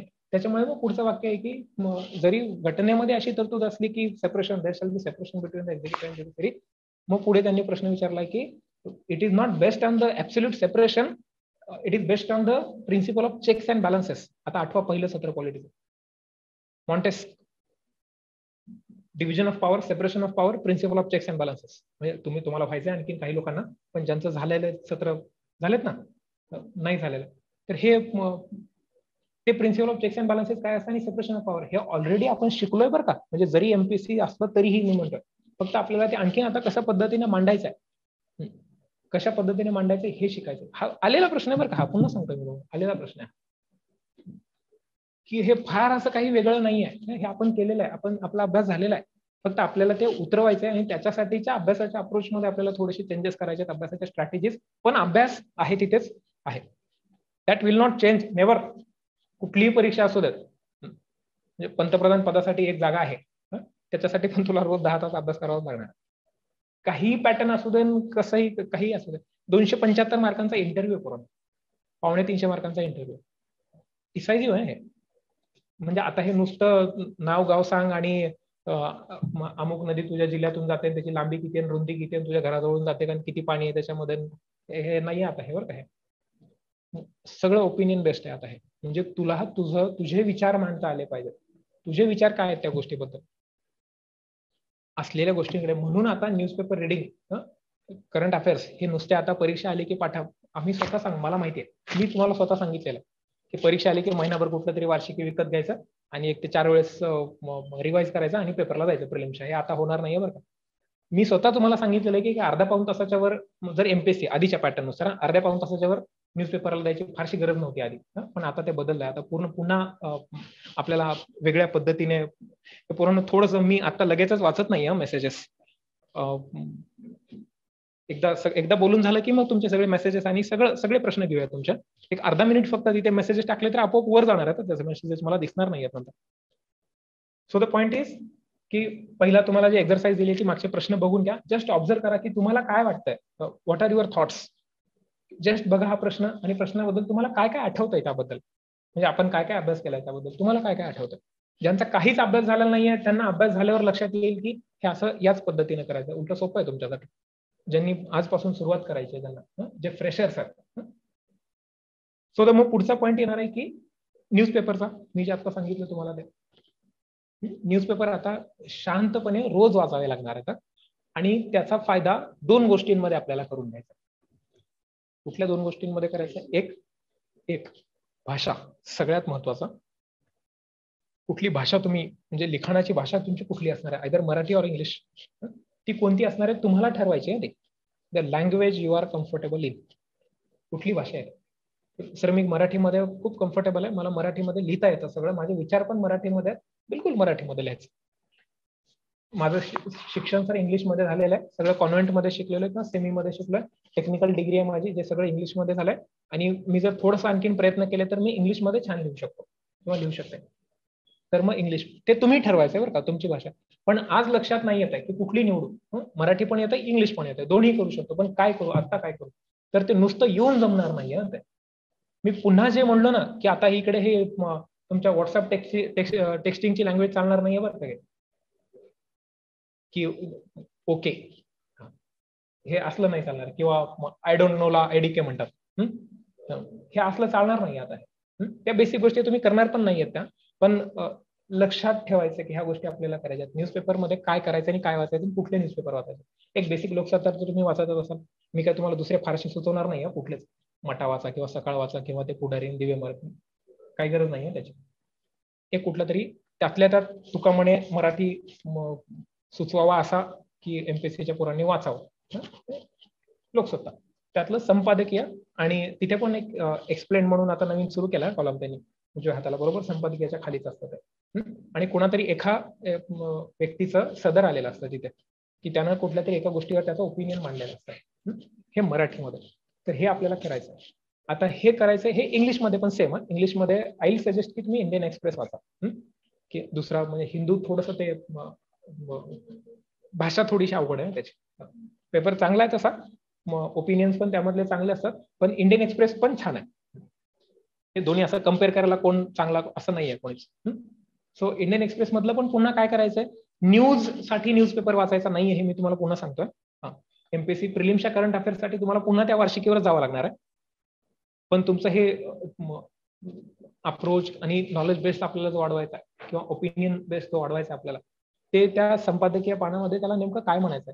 आपण इंडियन एक्सप्रेसवर होतो, त्या इंडियन एक्सप्रेसचं ओपिनियन पेज एक आहे आणि एक्सप्लेन पेज एक नावाचं. Explain page purely for your information, purely for your information. तो मुद्दा त्यांनी एक्सप्लेन करून सांगितलाय, अगदी खोलात जाऊन असतं आणि छोट्या छोट्या गोष्टी सांगितलेल्या असतात. लोकसत्तामध्ये पण आहे बरं का ते. लोकसत्ता आणि इंडियन एक्सप्रेस हे पेपर एकच नाही आहेत, ते एकाच ग्रुपचे आहेत. बातम्या समान नसतात, वेगवेगळे आहे ना ते. म्हणजे तुम्हाला बरीच लोक सांगतील की ते एकच आहे. तो ग्रुप एक आहे पेपर काढणारा, एक्सप्रेस ग्रुप. मराठीचा पूर्ण पेपर पूर्ण वेगळा असतो, इंग्लिशचा पेपर पूर्ण वेगळा असतो. इंग्लिशमध्ये वाचायचंय काय आपल्याला, तर त्या एडिटर म्हणजे संपादकानं ओपिनियन म्हणलं, ओपिनियन पेजवर ना त्या मुद्द्यावर त्यांचं ओपिनियन. से फॉर एक्झाम्पल आता नुपूर शर्माची केस झाली, त्या नुपूर शर्मावर सुप्रीम कोर्टानं काहीतरी एक जजमेंट दिलं आणि नुपूर शर्माच्या जजमेंटचं अनालिसिस, देअर ओपिनियन. आता तो पण माणूसच आहे रे, ते म्हणजे काय अंतिम सत्य नाही आहे ते, तो पण व्यक्तीच आहे, त्यानं त्याचं ओपिनियन मांडलंय. मग आपल्याला विषयाची व्याप्ती कळायला मदत होते की बाबा हा पण अँगल असू शकतो याचा, की सुप्रीम कोर्टानं सांगितलंय म्हणून बरोबरच आहे आणि त्याच्या विरोधात काहीतरी बोललं तर कंटेम्प्ट ऑफ कोर्ट. पण काहीतरी आपला म्हणून काहीतरी व्ह्यू असायला पाहिजे ना. तो आपला म्हणून पण काहीतरी असणार आहे आणि तो त्याचा म्हणून एक व्ह्यू आहे, ते आपल्याला वाचायचं की त्याला काय म्हणायचं या विषयाबद्दल, जरा जाणून तर घेऊ. मग इकडे मराठीमध्ये पण सेमच आहे, संपादकीयामध्ये तेच आहे ना रे. काहीतरी चालू असलेला मुद्दा आहे आणि चालू असलेल्या मुद्द्यावर त्यांनी लिहिलेलं आहे. त्याच्यामध्ये तुम्ही बघा, विचार करा तुम्ही जे संपादकीय जेव्हा तुम्ही वाचता, तुम्ही ऑलरेडी वाचताच, त्यामध्ये इन्फॉर्मेशन नाहीये. इन्फॉर्मेशन असल्याशिवाय त्यांना ते लिहिता आलं का? इन्फॉर्मेशनच आहे, फक्त त्यांनी त्या विषयाचा कोणत्या बाजूने विचार केला. पुन्हा मी सांगतोय, त्यांचं ओपिनियन म्हणजे अंतिम सत्य नाहीये. त्यावरून तुम्हाला तुमचं ओपिनियन बिल्ड करायचं. आता हे करायचंय म्हणजे कसं करायचं, त्या वेळेला करायचं सोडून द्यायचं का? दुसऱ्या दिवशी विचारलं तर लक्षात पण राहत नाही आपल्या काय संपादकीय होतं कालचं. स्वतः आज आठवा स्वतःला की आज मी वाचलेलं संपादकीय काय होतं, ते ओपिनियन नाही राहत लक्षात ते. मग हे कशासाठी करायचंय? तर एक गोष्ट, एक म्हणजे तुमच्या भाषेसाठी. मी तुम्हाला ऑलरेडी हे पहिल्या सत्रात पण सांगितलंय आणि हे मला माहिती आहे, मी सगळ्यांना सांगितलंय, लाऊड रीडिंग नावाचा प्रकार, सायंटिफिक टेक्निक आहे बरं का. कुठली भाषा जर तुला नीट सुधारवायची असेल, भाषेवर कमांड म्हणतो आपण, आता ती लागणार आहे इकडे. इंग्लिश मराठी चालणार नाही लिहिताना, ते आयदर इंग्लिश और मराठी. टॉलरन्स चालणार नाही तिथे, म्हणजे 0.1% टॉलरन्स पण नको तिथे, म्हणजे काहीतरी इंग्लिश शब्दच वापरलाय किंवा मराठी आठवत नाहीये म्हणून इंग्लिश शब्द देवनागरीत लिहिलाय, किंवा इंग्लिश आठवत नाहीये म्हणून मराठी शब्द इंग्लिशमध्ये लिहिलाय म्हणून MHANUN, हे पण नाही चालणार आहे बरं का. त्याच्यामुळे भाषेवर थोडंसं आलेलं आणि त्याच्यासाठी वोकॅब्युलरी. त्याच्यामुळे जेव्हा तुम्ही न्यूजपेपर वाचताय, सगळ्यांनी आता स्वतः ठरवा की आपल्याला कुठल्या भाषेमध्ये थोडंसं गरज आहे वाचायची आणि हे करायची. तर इंग्लिश असेल तर इंग्लिश, मराठी असेल तर मराठी, लाऊड रीडिंग करा. आणि हे काय सतत तुम्हाला वर्षभर करत बसायचे नाही, 10, 12, 15 दिवस करा फक्त. जेवढं मोठ्याने वाचू शकता तेवढं मोठ्याने वाचा आणि प्रयत्न करा. एकदा वाचून झालं, आता वाचून झालं की पुन्हा प्रश्न बरं का, की नोट्स काढायच्या का, काय करायचं, सांगतो येतो त्याच्यावर. पण त्याच्या पूर्वीचा मुद्दा आहे की जेव्हा तुम्ही एडिटोरियल वाचलं ना, एडिटोरियल वाचल्यावर एक 10 मिनिटासाठी डोळे बंद करून विचार करा की मी काय वाचलंय. कंटेम्प्लेशन, चिंतन. ते एडिटोरियल तुम्ही खरंच बघा बरं का. उद्या तुम्ही करा हा प्रयत्न की एडिटोरियल वाचायचं, बंद करायचा पेपर आणि काय आठवतंय बघायचं. म्हणजे अगदी एक 10% वगैरे पार्ट आठवायला मदत होईल आपली. 10% आठवत नाही, मोठं आहे ते, पूर्ण मोठं आहे ते, बरंच मोठं आहे ते. साधारण एक 3 उत्तरे होतील MPSCचे, म्हणजे CSATचे. त्यामध्ये कशासाठी वाचायचंय? एकतर त्या वाचण्याने आपल्याला तो अँगल लक्षात येणार आहे, काय मुद्दा आहे तो, आणि मुद्दा आपल्या सिलेबसशी जुळणारा असेल तर कुठेतरी मग तुला तो लिहून ठेवावा लागेल. तुझ्या ज्या ज्या विषयाच्या नोट्स काढतोयस किंवा विषयाच्या वह्या वेगळ्या वेगळ्या असतील ना, तर त्या वहीमध्ये तो मुद्दा लिहून ठेवायचा आणि त्यातले मग मुद्दे आपल्याला जे पुस्तकात नाही आहेत ते तिथे लिहून ठेवायचे. पण मुद्दा पुन्हा हा की त्याच्यावर तू एक 10 मिनिट चिंतन कर आणि आपण काय वाचलाय आणि आपल्या लक्षात किती गोष्टी आपल्या त्यातल्या लक्षात राहिल्या, किंवा ह्यांना मन सेंट्रल थीम काय. आपण प्रिसी रायटिंग मध्ये हेच करायचो ना, सारांश 100 शब्दाचं 33 शब्दांमध्ये. 33 शब्द नाही, पहिले 33 शब्द लिहिले, तो नाहीये सारांश. काय थीम, काय म्हणायचे, काय म्हणायचं यांना. तर ते एकदा लक्षात आलं, 10 मिनिटं चिंतन केलं, लिहून काढ पुढच्या 10 मिनिटांमध्ये जे आठवतंय, जे वाचलंयस त्याच्यावर एक 5-7 मिनिट, 10 मिनिट चिंतन कर, फॉर्म्युलेट कर डोक्यामध्ये त्यांना काय नेमकं म्हणायचंय आणि लिहून काढ पुढच्या 10 मिनिटांमध्ये. 10च मिनिटं द्यायची फक्त. वाचायला एक 20 मिनिटं लागतील, 10 मिनिटं चिंतनाचे आणि 10 मिनिटं लिहायचं. तेवढं तर करू शकतो. पहिल्या दिवशी काहीच नाही लिहू शकणार, 10 ओळी कशा तरी तोडक्या मोडक्या लिहिल्या. हे जर प्रॅक्टिस करत गेलास तर एक 10, 12, 15व्या दिवशी आपोआप तुला जे वाचलंयस ना ते मांडायला सुरुवात होईल तुझी. जेवढ्याला तेवढं. फक्त पुन्हा सांगतोय बरं का, हे सांगायला मला इथून खूप सोपं आहे, पण मलाच माहिती हे करायला अवघड आहे. पण हे अवघड तेव्हा वाटणार आहे जेव्हा जोपर्यंत तू ते पेपर घेऊन हातात बसणार नाहीयेस, ते वाचणार नाहीयेस, डोळे बंद करून 5 मिनिटं विचार करणार नाहीयेस आणि ते लिहिणार नाहीयेस पुन्हा 10 मिनिटं. आन्सर रायटिंगच आहे ना हे. म्हणजे आधी ऑलरेडी आपला कुठल्याही विषयाचा अभ्यास झालेला नाही, आता हे काही परीक्षेला लगेच डायरेक्ट उपयोगाला नाहीये बरं का. हे मी हे सांगतोय की आतापासून काय करायचंय, हे पहिली काही दिवस हे स्वतःला कर ना ट्रेन. हे पहिले काही नाही, एक 10-15 दिवस करा. तुम्हाला वाटतंय ना की हे मी लिहिलंय, हे कोणाला तरी दाखवायला पाहिजे, मला दाखवा, कोणाला दुसऱ्या फॅकल्टीना दाखवा, कोणालाही दाखवा. म्हणजे हे ऍब्सोल्यूट इट इज इम्पॉसिबल प्रत्येकाकडे येणं आणि विचारणं की बाबा रे किंवा बाई तू लिहिलंस का आणि आता मला दाखवतो. तुम्ही काय शाळेत नाहीये. हे तुमचं काम आहे, हे उलट येणं इकडे. तुम्हाला इकडे आल्यावर कधीतरी कोणी नाही म्हणलं कशाला नाहीये, तर हे तुमचं काम आहे की हे मी लिहिलंय. कुठलाही प्रश्न असू दे, आता शिकवतानाच्या पॅटर्न मध्ये ते येणारच आहे की दररोज जो पाठ शिकवलाय 2 तास त्याच्यावर एक प्रश्न रोज तर लिहायला मिळणारच आहे. तो लिहायचा का नाही तो तुम्ही ठरवा, तो काय करायचा, पण तो लिहून घेतला जाणार आहे आणि तो लिहिलेला प्रश्न उद्या डिस्कस पण केला जाणार आहे. पहिल्या 10 मिनिटांमध्ये काल जो प्रश्न होता तो आता डिस्कस करायचा. तर हे उद्यापासून एवढं किमान करायचंय बरं का हे पोरांनो. म्हणजे सगळ्यांसाठीच हे, ज्यांना आता कुठली म्हणजे पुढच्या वर्षीची रायटिंगची प्रॅक्टिस, हे खूप अवघड वाटेल तुम्हाला, म्हणजे इरिटेट होता ना तुम्ही की हे नाही करायचंय मला, पण सोडायचं नाही. काय 4 ओळी ना 4 ओळी, पहिल्या दिवशी 4 ओळी सुचल्या ना 4 ओळी तोडक्या मोडक्या कशाही लिही, पण लिही. दुसऱ्या दिवशी त्या 4च्या 6 होतील, 8 होतील, 10 होतील, 15 होतील. एक 10-12 दिवसानंतर, 15 दिवसानंतर तुला छान वाटायला लागेल तुझे लिहिलं असते. बघ तू, पण हे कन्सिस्टंटली करायचंय बरं का. 2 दिवस केलं, 4 दिवस सुट्टी, पुन्हा 1 दिवस केलं, मग रडत यायचं मला जमतच नाही. पण तू केलं का? जर करूनही जमत नसेल तर मी बसतो तुमच्यासोबत. मी बसतो खरंच, ही एक्सरसाइज करायला मी बसतो तुमच्यासोबत. जर हे होऊनही जर तुम्हाला जमत नाही गेलायला तर मग बघू आपण काय करायचं ते. पण हे ऍटलिस्ट पहिल्यांदा कर तरी. हे एक न्यूजपेपरचं सांगतोय, न्यूजपेपरमध्ये एक भाषा सुधारायला मदत होणार आहे. आणि दुसरी गोष्ट की हे आता हे चिंतन म्हणजे काय हो, एक पानभर वाचलंय पुस्तकातलं तेच लक्षात ठेवायचं ना. त्याच्या नोट्स तर बुलेट्स मध्ये लिहून ठेवणार आहेत ना तुम्ही, फक्त पुन्हा मांडण्यासाठी तर ते लिहून ठेवावं तर लागेल. 1915 ते 1947 चा इतिहास बुलेट पॉईंट्स मध्ये नोट्स मध्ये वाचायला पाहिजे ना तुझ्याकडे. तर ते आहे ते बुलेट पॉईंट्स असतील तुझ्याकडे तर ती इन्फॉर्मेशन म्हणतो आपण त्याला. ती इन्फॉर्मेशन असेल तर ते रिफ्लेक्ट होणार आहे पेपरवर नॉलेज मध्ये. तुझं त्याच्यावर काय ओपिनियन आहे, तुला हे तू कसं रिसीव्ह केलंस त्या गोष्टीला, येणार नाही. मग हे दुसरी एक्सरसाइज न्यूजपेपरची. आणि तिसरं तुम्हाला सतत सांगत आले गेले की एनसीईआरटी वाचा किंवा स्टेट बोर्ड वाचा. काही लोकांनी स्टेट बोर्ड वाचले, एनसीईआरटी पण वाचले. कशासाठी वाचायला सांगतो, पर्पज सांगतो मी तुम्हाला त्यामागचा. त्याच्यातून डायरेक्ट एमपीएससी किंवा युपीएससी प्रश्न टाकेल याच्यासाठी तुम्हाला स्टेट बोर्ड किंवा एनसीईआरटी वाचायला सांगत नाहीत. असं जर कोणी सांगत असेल तर तुम्ही तुमचे efforts duplication of the effort झालं ते. डायरेक्ट स्टेट बोर्डातून किंवा एनसीईआरटीतून ज्या गोष्टी आहेत त्या परीक्षेला आल्या असं वाटणं. प्रत्येक विषयाचे रेफरन्स बुक्स आहेत, 500, 600, 700 पानाचे आहेत का नाही. अशी कुठली गोष्ट आहे का जी स्टेट बोर्ड एनसीईआरटी मध्ये आहे त्या रेफरन्स पुस्तकामध्ये नाहीये. सगळं आहे तिकडे, सगळं दिलंय.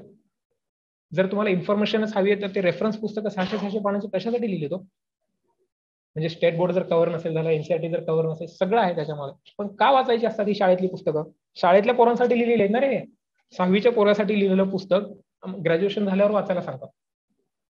7वीच्या पोरग्यासाठी लिहिलेलं पुस्तक ग्रॅज्युएशन झाल्यावर. मग ही सगळी शालेय पुस्तकं स्टेट बोर्ड असू दे, एनसीईआरटी का वाचायला सांगतात? Just to make you comfortable with the language and comfortable with the subject. त्या विषयासोबत तू थोडंसं कम्फर्टेबल होत आला पाहिजे. 6वीच्या पोरासाठी पुस्तक लिहिले 6वीच्या इयत्तेत मधल्या, त्याच्या मेंदूचा विचार करूनच लिहिला असेल ना रे. तुमच्या मेंदूचा 6वीच्या वर्गातल्या व्यक्तीचा मेंदूचा वेगळा आहे ना, थॉट प्रोसेस वेगळी आहे ना तुमची. डेव्हलप ब्रेन्स आहेत ना आता तुमचे, 6वीलाच आहेत अजून. तर कशासाठी वाचायचं? Just to make you comfortable त्या भाषेसोबत. तिथे त्यांनी ज्या गोष्टी दिल्यात छान पिक्टोरियल फॉर्म्स मध्ये, लक्ष्मीकांतमध्ये आहेत का पिक्चर्स? नाही ना. आता नाहीये तुला ती गरज. तुला जस्ट डेटा सांगायचा आहे, तू तो रिसीव्ह करणार आहेस आणि ते होणार आहे, तुला लक्षात येत आहे. नुसतं उगाच पिक्चर काढून दाखवायचंय आणि तेच तुला नीट समजण्यासाठी. कारण तुझी तेवढी आणखीन बौद्धिक क्षमता नाहीये, तू ग्रॅज्युएशनला नाहीये, तू 6वीला आहेस, म्हणून ते दिलंय. म्हणून ही पुस्तकं आधी नीट वाचून काढायची आणि कम्फर्टेबल करायचं स्वतःला. सगळ्यांनीच स्टेट बोर्डाची पुस्तकं वाचली आहेत मला माहिती आहे. एनसीईआरटी काही लोकांनी वाचले असतील, काही लोकांनी नाही. स्पेसिफिकली जिओग्राफीच्या एनसीईआरटी जरी पॅटर्न बदलला नव्हता तरी वाचायला सांगायचं, पण गरजेच्या होत्या त्या 9वी-11वीच्या एनसीईआरटी. त्यांनी अगदी सोप्या भाषेमध्ये मांडलेलं असतं ना रे तिकडे. ती भाषा तुम्हाला तुमच्या पेपरमध्ये आली पाहिजे. त्या भाषेत तुम्हाला पेपर अगदी काहीतरी जास्त जार्गन वर्ड्स मोठं काहीतरी मांडायचं की ते लक्षातच आलं नाही पाहिजे चेक करणाऱ्याला. त्याला लक्षात आलं नाही, तू बरोबर लिहिलंस पण त्याच्या लक्षात नाही आलं, त्याने दिले कमी मार्क. साध्या सोप्या सरळ भाषेत जे विचारलंय ते जेवढ्या शब्दात विचारलंय तेवढं मांडायचं, मार्क्स मिळणार. काहीच वेगळं करायचं नाही. आणि लवकर वाचून काढायची स्टेट बोर्ड एनसीईआरटीची पुस्तकं. 6वीचं पुस्तक 1 दिवसात झालं पाहिजे पूर्ण, एक नाही अर्ध्या दिवसात झालं.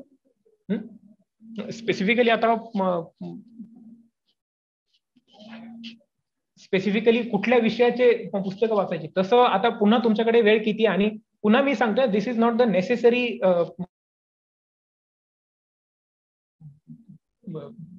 स्टेप म्हणूया आपण की वाचायलाच पाहिजे स्टेट बोर्ड, वाचायलाच पाहिजे एनसीईआरटी, त्याच्याशिवाय तुला मार्कच पडणार असं नाही. तेच आहे सगळं रेफरन्स बुक्स मध्ये.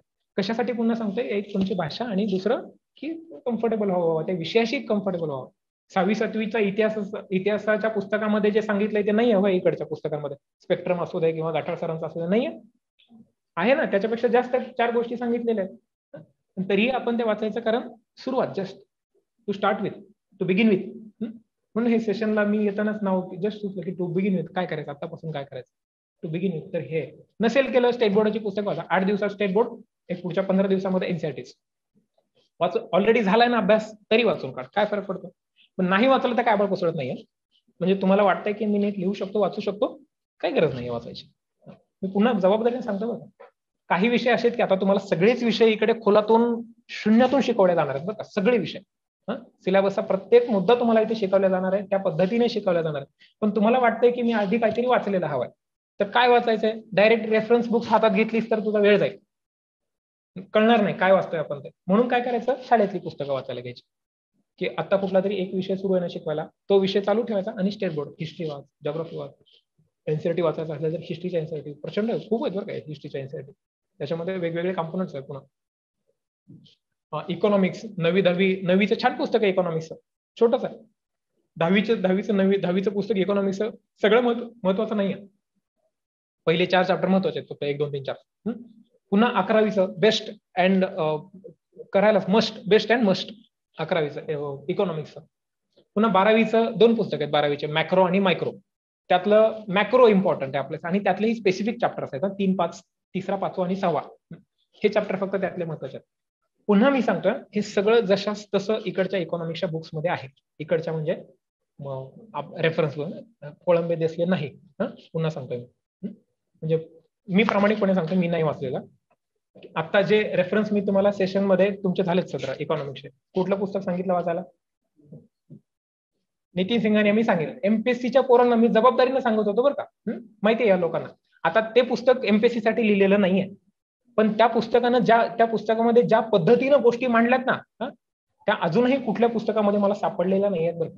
म्हणजे again with all due respect to ती जी कुठली पुस्तकांची तुम्ही इकॉनॉमिक्सच्या नावं घेतली आहेत, त्या पुस्तकांमध्ये एमपीएससी ला जे हवंय त्या पद्धतीने त्यांनी मांडलं. हीच तर रिक्वायरमेंट असते ना रे पुस्तकाची. कुठलं पुस्तक चांगलं असतं जे जास्तीत जास्त सिलेबसच्या जवळ जातात, त्यांनी तो प्रयत्न केला. पण त्यातून विषय कितपत समजला जातोय नाहीये क्लॅरिटीने सांगतायत आपल्याला की यातून हा विषय पूर्णपणे समजला. अजूनही कितीही इकॉनॉमिक्स शिका आणि पुस्तक वाचून ती जीडीपी मध्ये जीव्हीए मध्ये काय फरक असतो, बोंबाबोंबच आहे पूर्ण. म्हणजे कोणीही यावं नवीन व्यक्तीने आणि ते पुस्तक वाचून सांगावं की कळलं जीडीपी आणि जीव्हीए काय असतं. कन्फ्युजनच आहे मुळात, जीडीपी मध्ये कन्फ्युजन होतं, कळते का नाही कळते. एवढा तो किचकट प्रमाणे गोल गोल फिरवत मांडलेला आहे सगळीकडे. पुन्हा मग आपलं काय काम आहे, जिथून चांगलं मिळतं तिथून वाचायचं. मुद्दा अगेन ह्या की रेफरन्स पुस्तकं आहेत तुम्हाला, हे नाही वाचले तरी चालणार आहेत, पण वाचल्या तर फायदा होणार आहे. नाही वाचलं तर काय तोटा होणार नाही असं नाहीये. पण जर तुला वाटतंय आपली भाषा ऑलरेडी चांगली आहे आणि आपला बेसिक अभ्यास झालेला आहे ह्या गोष्टींचा, तर मी म्हणेन त्यात वेळ घालू नको. त्यात नको वेळ घालू जर बेसिक अभ्यास झालेला असेल तर. पण शून्यातूनच सुरुवात करायची. आज मी काहीच नाही, आज मी मला शून्य समजतो, मला एमपीएससीच्या नवीन पॅटर्ननुसार आजपासून सुरुवात करायची. मी म्हणजे स्टेट बोर्ड असतील, शक्य असेल तुला इंग्लिशमध्ये वाचणं तर एनसीईआरटी पण काढ, एनसीईआरटी पण वाचून काढ. सांग उपयोगाचं आहे. जेवढी जास्तीत जास्त पुस्तक वाचून तेवढं गरजेचं आहे. रेफरन्स पुस्तकं पण वाचायला पाहिजेत. मी तर म्हणतो की आपल्याला जर वेळ मिळाला, इफ टाइम परमिट्स, आणि तो येतो बरं का काढता तो वेळ. म्हणजे असं नाहीये की दिवसातलं पूर्ण तुमचं कॅलेंडर आणि शेड्यूल पूर्ण पॅक आहे, 24 तास पॅक आहे पूर्ण, असं नसतं. त्यातलं रोजचा जर तुम्हाला 20, 25, 30 मिनिटाचा जर वेळ काढता आला तर एका विषयाला धरून एक रेफरन्स बुक तुम्ही वेगळी वाचू शकता बरं का. वेगळी म्हणजे हे अकॅडमिक्सची सोडून म्हणतोय. म्हणजे पुन्हा तो कसं करायचं, कुठली वाचायची हे मी नंतर सांगत राहील तुम्हाला. पण जर तुम्ही नीट वेळेचं प्लॅनिंग केलं तर हे पण शक्य आहे होणं. मी तुम्हाला सतत वर्गांमध्ये जेव्हा प्रथमेशला माहिती आहे, जेव्हा मी प्लॅनिंग शिकत होतो तेव्हा केवढ्या इंटरेस्टिंग गोष्टी यायच्या नुसत्या प्लॅनिंग मध्येच. एक कुठला तरी मुद्दा निघाला, तेलाचं संकट हा प्रश्न निघाला की किती 2-2 तास आपण त्याच्यावर बोलू शकतो. मुद्दा हा पुन्हा की आपल्याला आता जास्तीत जास्त त्या अप्रोचने त्या विषयाकडे बघावं लागणार आहे. नुसतंच फॅक्ट्स आल्या गोळ्या फॅक्ट्स लागणार आहे. तर मी पुन्हा सांगतोय, ह्या मिसकॉन्सेप्शन मध्ये राहू नका की आता फॅक्ट्स नाही लागल्या तरी चालतंय, नाही लक्षात ठेवलं तरी चालतंय. If you don't have the facts, तू मांडणारच कसं, बेसिस काय. फॅक्ट्स पण लागणार आहेत, पण त्या विषयाचा अँगल काय, कशासाठी हे मांडलं गेलंय, कशा पद्धतीने आपल्याला हे पुढे मांडता येईल याच्यावर जर प्रश्न आला तर. आणि मी जे तुम्हाला सांगितलं की प्रश्नांकडे बघत राहा. यातून काय होतं की आपण जेव्हा वाचायला सुरुवात करतो ना, मग आपल्या मनामध्ये तसे प्रश्न तयार व्हायला सुरुवात होते. की याच्यावर युपीएससी असा प्रश्न विचारू शकतं, एमपीएससी असा विचारू शकतं, असा विचारला तर मी असं उत्तर लिहिलं, होतं का नाही? म्हणजे एमसीक्यू पॅटर्न मध्ये की जेव्हा तुम्हाला सांगतो की ह्या 2 ओळी वाचल्या की आपल्याला लगेच लक्षात येतं की याच्यावर काय प्रश्न विचारला जाऊ शकतो, की सर्वोच्च न्यायालयाच्या न्यायाधीशाची टर्म 65 वर्ष, याच्या 65 वर्षापर्यंत तो पदावर राहू शकतो असं सांगितलं. हे जेव्हा स्टेटमेंट वाचतो तेव्हा आपोआप तुमच्या डोक्यात प्रश्न तयार झालेला असतो की वयोमर्यादा किती आहे सर्वोच्च न्यायालयाची, होतो का नाही? पण आता ह्या गोष्टी जेव्हा तुम्ही मुख्य परीक्षेचे प्रश्न बघणार आहात की पाणीपतच का आणि महिलांचा सहभाग, हे जेव्हा तुम्ही वाचणार आहेत ना, बीट वाचणार आहेत ना, तेव्हा तुमच्या मनामध्ये प्रश्न तयार व्हायला सुरुवात होईल. म्हणजे तुम्ही स्वतः प्रश्न तयार करताल, formulation of the questions based on the previous year questions, म्हणजे आधी कसे विचारले त्यानुसार तुम्ही स्वतः प्रश्न डेव्हलप करताय आणि मग त्यानुसार तुम्ही अभ्यासाला टोक येतो बरं का अशा गोष्टींनी. आणि मी पुन्हा सांगतोय बरोबर, अभ्यास करत असताना अभ्यासाचे असे स्टॅगर्ड पद्धतीने अभ्यास नका करू, म्हणजे 2 तास असा 5 टप्प्यामध्ये केला 10 तास, तर मग म्हणेल त्या 10 तासाचे लईत 3 टप्पे करा बरं का, जास्तीत जास्त 3 टप्पे, 3-3.5 तासाचे 3 टप्पे, म्हणजे अभ्यास कंटिन्युअस अभ्यास सलग 3-4 तास करायचा सवय ठेवा. म्हणजे उठू नका, एकदा बसलं की मोमेंटम आला की तुम्ही अभ्यासातून उठता, ते तुमच्या लक्षात पण येत नाही. जस्ट एक अर्धा तास तर अभ्यासाचं मोमेंटम यायलाच लागतं का नाही? जसं गाडी डायरेक्ट पहिले 6व्या गेअरवर पळते का, पहिला, दुसरा, तिसरा, चौथा, 5वा, 6वा, तसंच अभ्यासाचं पण आहे. एकदा मोमेंटम यायला अर्धा तास लागतो, मग तुझा अर्धा तास अभ्यास होतो की लगेच तुला फोन येतो, चल चहाला म्हणून. ते तसं नाही करायचं. एकदा मोमेंटम आला ना अभ्यासाचं, ठेवून द्यायचं फोन बिन सगळं बाजूला, फ्लाईट मोडवर स्विच ऑफ, काही फरक नाही पडत. आणि सलग एक जेवढा वेळ आपली बॉडी, मन, बुद्धी, शरीर आपल्याला सांगताय ना करू शकतोस, ज्या मोमेंटला आपल्याला लक्षात राहणं बंद होईल ना 2-2.5 तासानंतर, 3 तासानंतर, मग ब्रेक घ्यायचा. पण कंटिन्युटी मध्ये अभ्यास करा, खूप फायदा होतो या गोष्टींचा, आणि कन्सिस्टन्सी लक्षात ठेवायचं, हे करायचं आपल्याला. सो पुढचा जो मुद्दा तुम्हाला सांगितला की एनसीईआरटी आणि स्टेट बोर्ड्स, हे करायचंय का?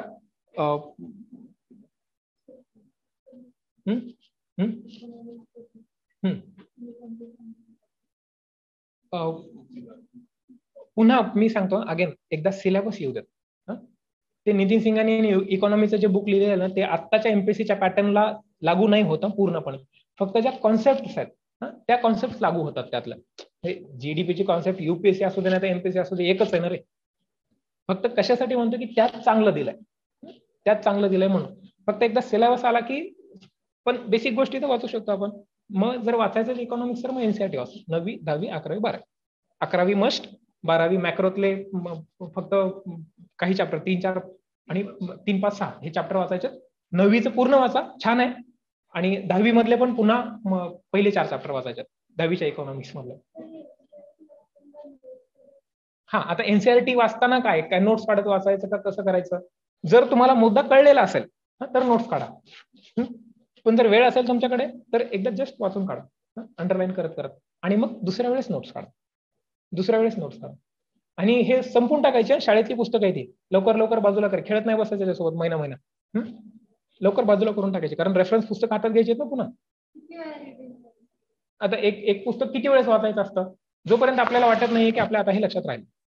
लक्षात राहिलं म्हणजे काय? फॉर एक्झाम्पल हे पुस्तक आहे आणि हे पुस्तक पहिल्यांदा एकदा वाचलं, ते काय आयुष्यभर लक्षात नाही राहणार ना. ह्यातल्या काही गोष्टी अशा आहेत की त्या तुला ऑलरेडी माहिती आहेत, काही गोष्टी वाचल्यात म्हणून कळल्यात ज्या कधी विसरणार पण नाहीयेत, पण काही गोष्टी अशा आहेत ना की ज्या नंतर विसरू शकतील, तर त्या नोट्समध्ये काढून ठेवायच्या, बरोबर ना. म्हणजे काय होईल? त्या नोट्स म्हणजे सगळं पुस्तक आहे हातात. म्हणजे काही गोष्टी, आता नोट्स काय असतात? ज्या गोष्टी आपल्या लक्षात राहत नाहीत आणि ज्या गोष्टी महत्वाच्या असतात म्हणजे नोट्स म्हणजे ज्या गोष्टी फक्त महत्वाच्या त्या नाही येतात, त्या लक्षात न राहणं. भारताचे पहिले पंतप्रधान पंडित जवाहरलाल नेहरू नोट्स मध्ये लिहून ठेवणार का? महत्वाचं आहे ना, पण नाही लिहून ठेवायचं. कारण काय? माहिती आहे ना बाबा, at any point of time मला कोणी विचारलं तर ते मला माहिती आहे. गोष्ट महत्वाची पाहिजे आणि गोष्ट थोडीशी की एकदा दोनदा वाजून लक्षात नाही राहते बाबा, मग लिहून ठेव. पुन्हा ज्या तू नोट्स काढल्यास ना त्या मल्टिपल टाइम रिवाइज केल्यावर यातल्या पण अर्ध्या गोष्टी कमी होणार आहेत, कारण रिव्हिजन केल्यामुळे तुला ऑलरेडी त्यातल्या लक्षात राहिल्या गोष्टी, म्हणजे पुन्हा तुझ्या नोट्स कमी झाल्या. येस ना.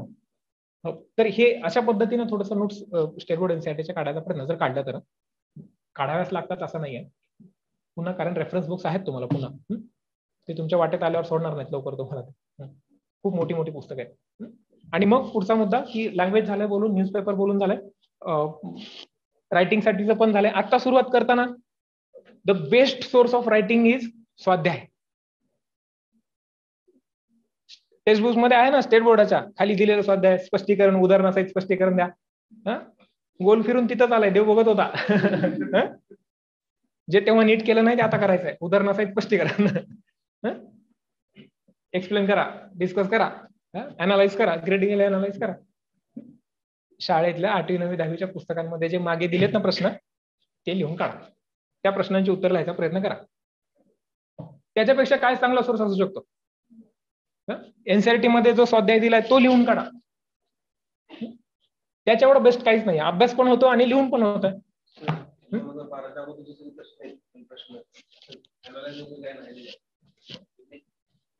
हा ना, आहेत त्याच्यामध्ये पण आहेत. एमपीसीचं म्हणतोयस ना. हा, पण आता पॅटर्न बदलणार तो. म्हणजे 10 वर्ष किती नाही म्हणलं तरी एमपीसी जरी असले तरी 10 वर्षात थोडा तरी फरक पडणार ना. जुन्या पॅटर्न मध्ये पर्सनल रिस्पॉन्स नाहीये. जुन्या पॅटर्न मध्ये पर्सनल रिस्पॉन्स नाहीये. काय नाहीये? पर्सनल रिस्पॉन्स म्हणजे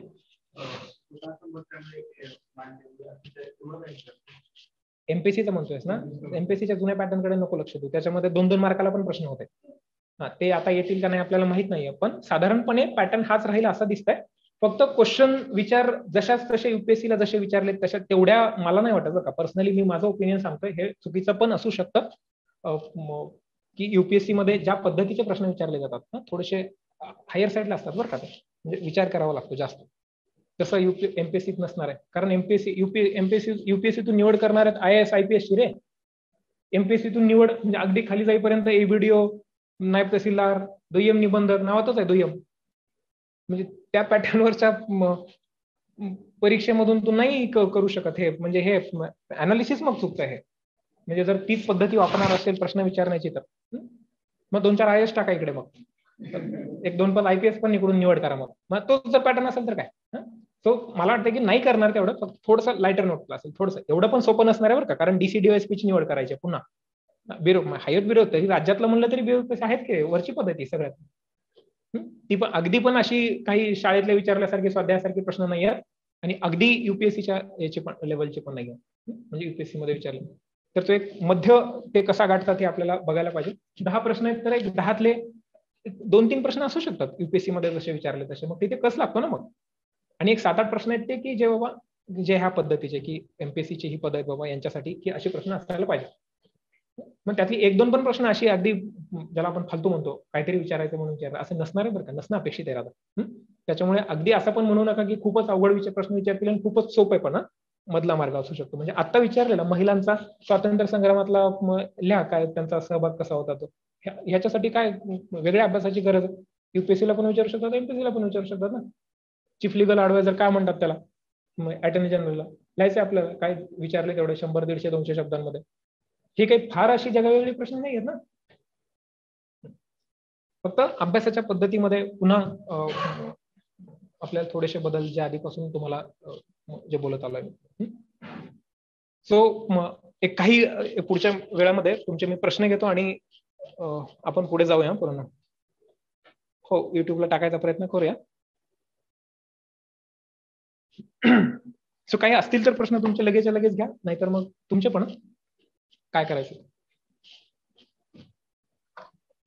झोप येईल? जेवण झाली नाही सगळ्यांची? नाही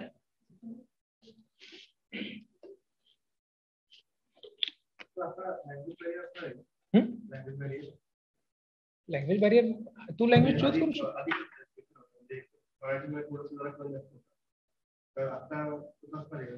आधीच्या पेपरमध्ये मराठीमध्ये तुम्हाला मराठीत ग्रामरचं ते मोरा वाळंबे पाठ करून जायला लागायचं. आता ते नाही ना. चांगलं झालं ना आता का नाही. आता फक्त 25% मिळवायच्यात मराठीमध्ये पण आणि इंग्लिशमध्ये पण. 300-300चे पेपर असतील त्यामध्ये 25% येतं. ते उतार्यावरचे प्रश्न आहेत काही आणि काही निबंधासारखे येतं. 25% मिळणं फार अवघड नाहीये. क्वेश्चन पेपर अनालिसिस कसं करायचं. क्वेश्चन पेपर आता पुन्हा सांगतोय, अनालिसिस आपण केव्हा करणार आहे, जेव्हा अभ्यास होतो तेव्हा ना. म्हणून तुम्हाला मी म्हणलं की पेपर काढल्यावर ज्या गोष्टीचा ज्या विषयाचा तुमचा अभ्यास झालाय ते प्रश्न बघा.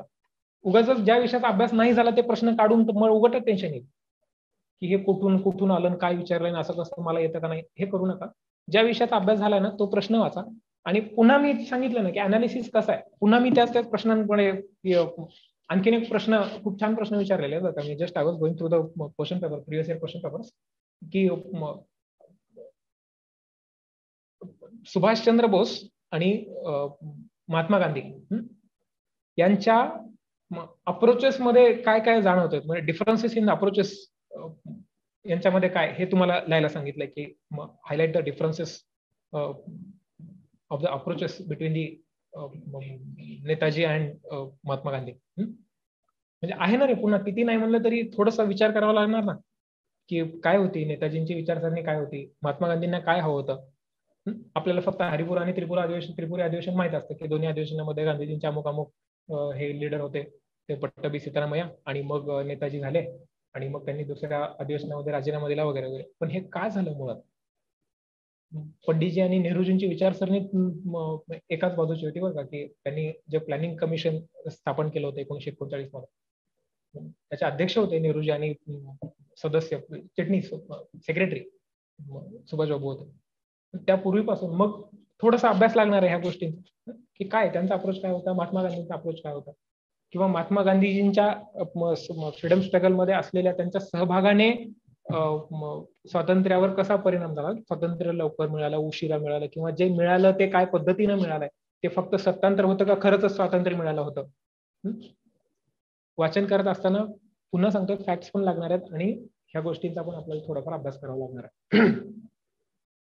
मी पुन्हा एक्झरसाइज म्हणून तुम्हाला काही हवेत का प्रश्न दिलेले का नको, काय करायचं सांगतो तुम्हाला पुन्हा मी, की वैकल्पिक विषय कसा निवडायचा थोडं मार्गदर्शन करा, हे खूप महत्वाचं आहे. वैकल्पिक, कार्तिक ऑलरेडी एक सरांचं सत्र झालंय, पुढच्या काही काळामध्ये आपण ते युट्यूबवर टाकूया, तरीही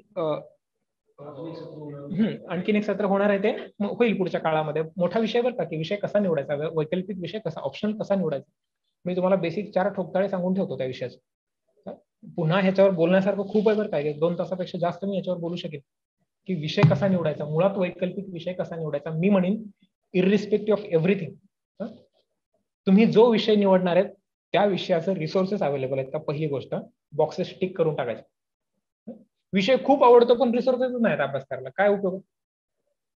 आणि मार्गदर्शन देणारा व्यक्ती आहे का अवेलेबल, चांगला चांगला बरं, 500 मार्काचा विषय बरं का, म्हणजे 500 mark either in or out.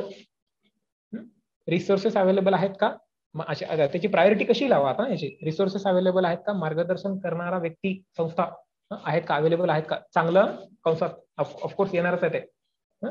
तिसरी गोष्ट येणार आहे, मग येतं की तुम्हाला तो विषय, बाबा आपल्याला तो विषय आवडतो का, कुठलाही विषयाचा, हिस्ट्री, जिओग्राफी, पोल सायन्स असू दे, मग फिलॉसॉफी असू दे फॉर दॅट मॅटर, अँथ्रोपॉलॉजी असू दे, पब्लिक ऍडमिनिस्ट्रेशन, सोशोलॉजी, कुठलाही विषय असू दे.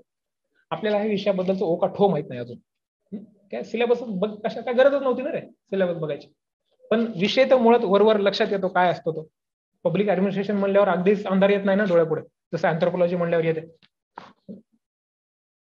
किमान तो विषयाचा विषय आणि आपल्याला आवडतो का नाही हे कशावरून कळणार आहे, एकदा सिलेबस काढून बघ, की सिलेबसचे मुद्दे, याचा आजपर्यंत आपण काय काय शिकलोय, मग त्याचे प्रिव्हियस इयर क्वेश्चन्स काढून बघ, काय पद्धतीचे प्रश्न विचारले गेले त्यावरून, मग त्यावरून ठरतं की आपल्याला कुठला विषय. हे 4 बॉक्सेस असणार आहेत तुमच्या, की टिक टिक टिक टिक, असे 2-3 विषयांचे पण होऊ शकतील बरं का, 4ही बॉक्सेस दोन्ही विषयांचे टिक झाले, 2 किंवा 3 विषयांचे पण टिक झाले, मग ती 2-3 विषय घेऊन यायचं.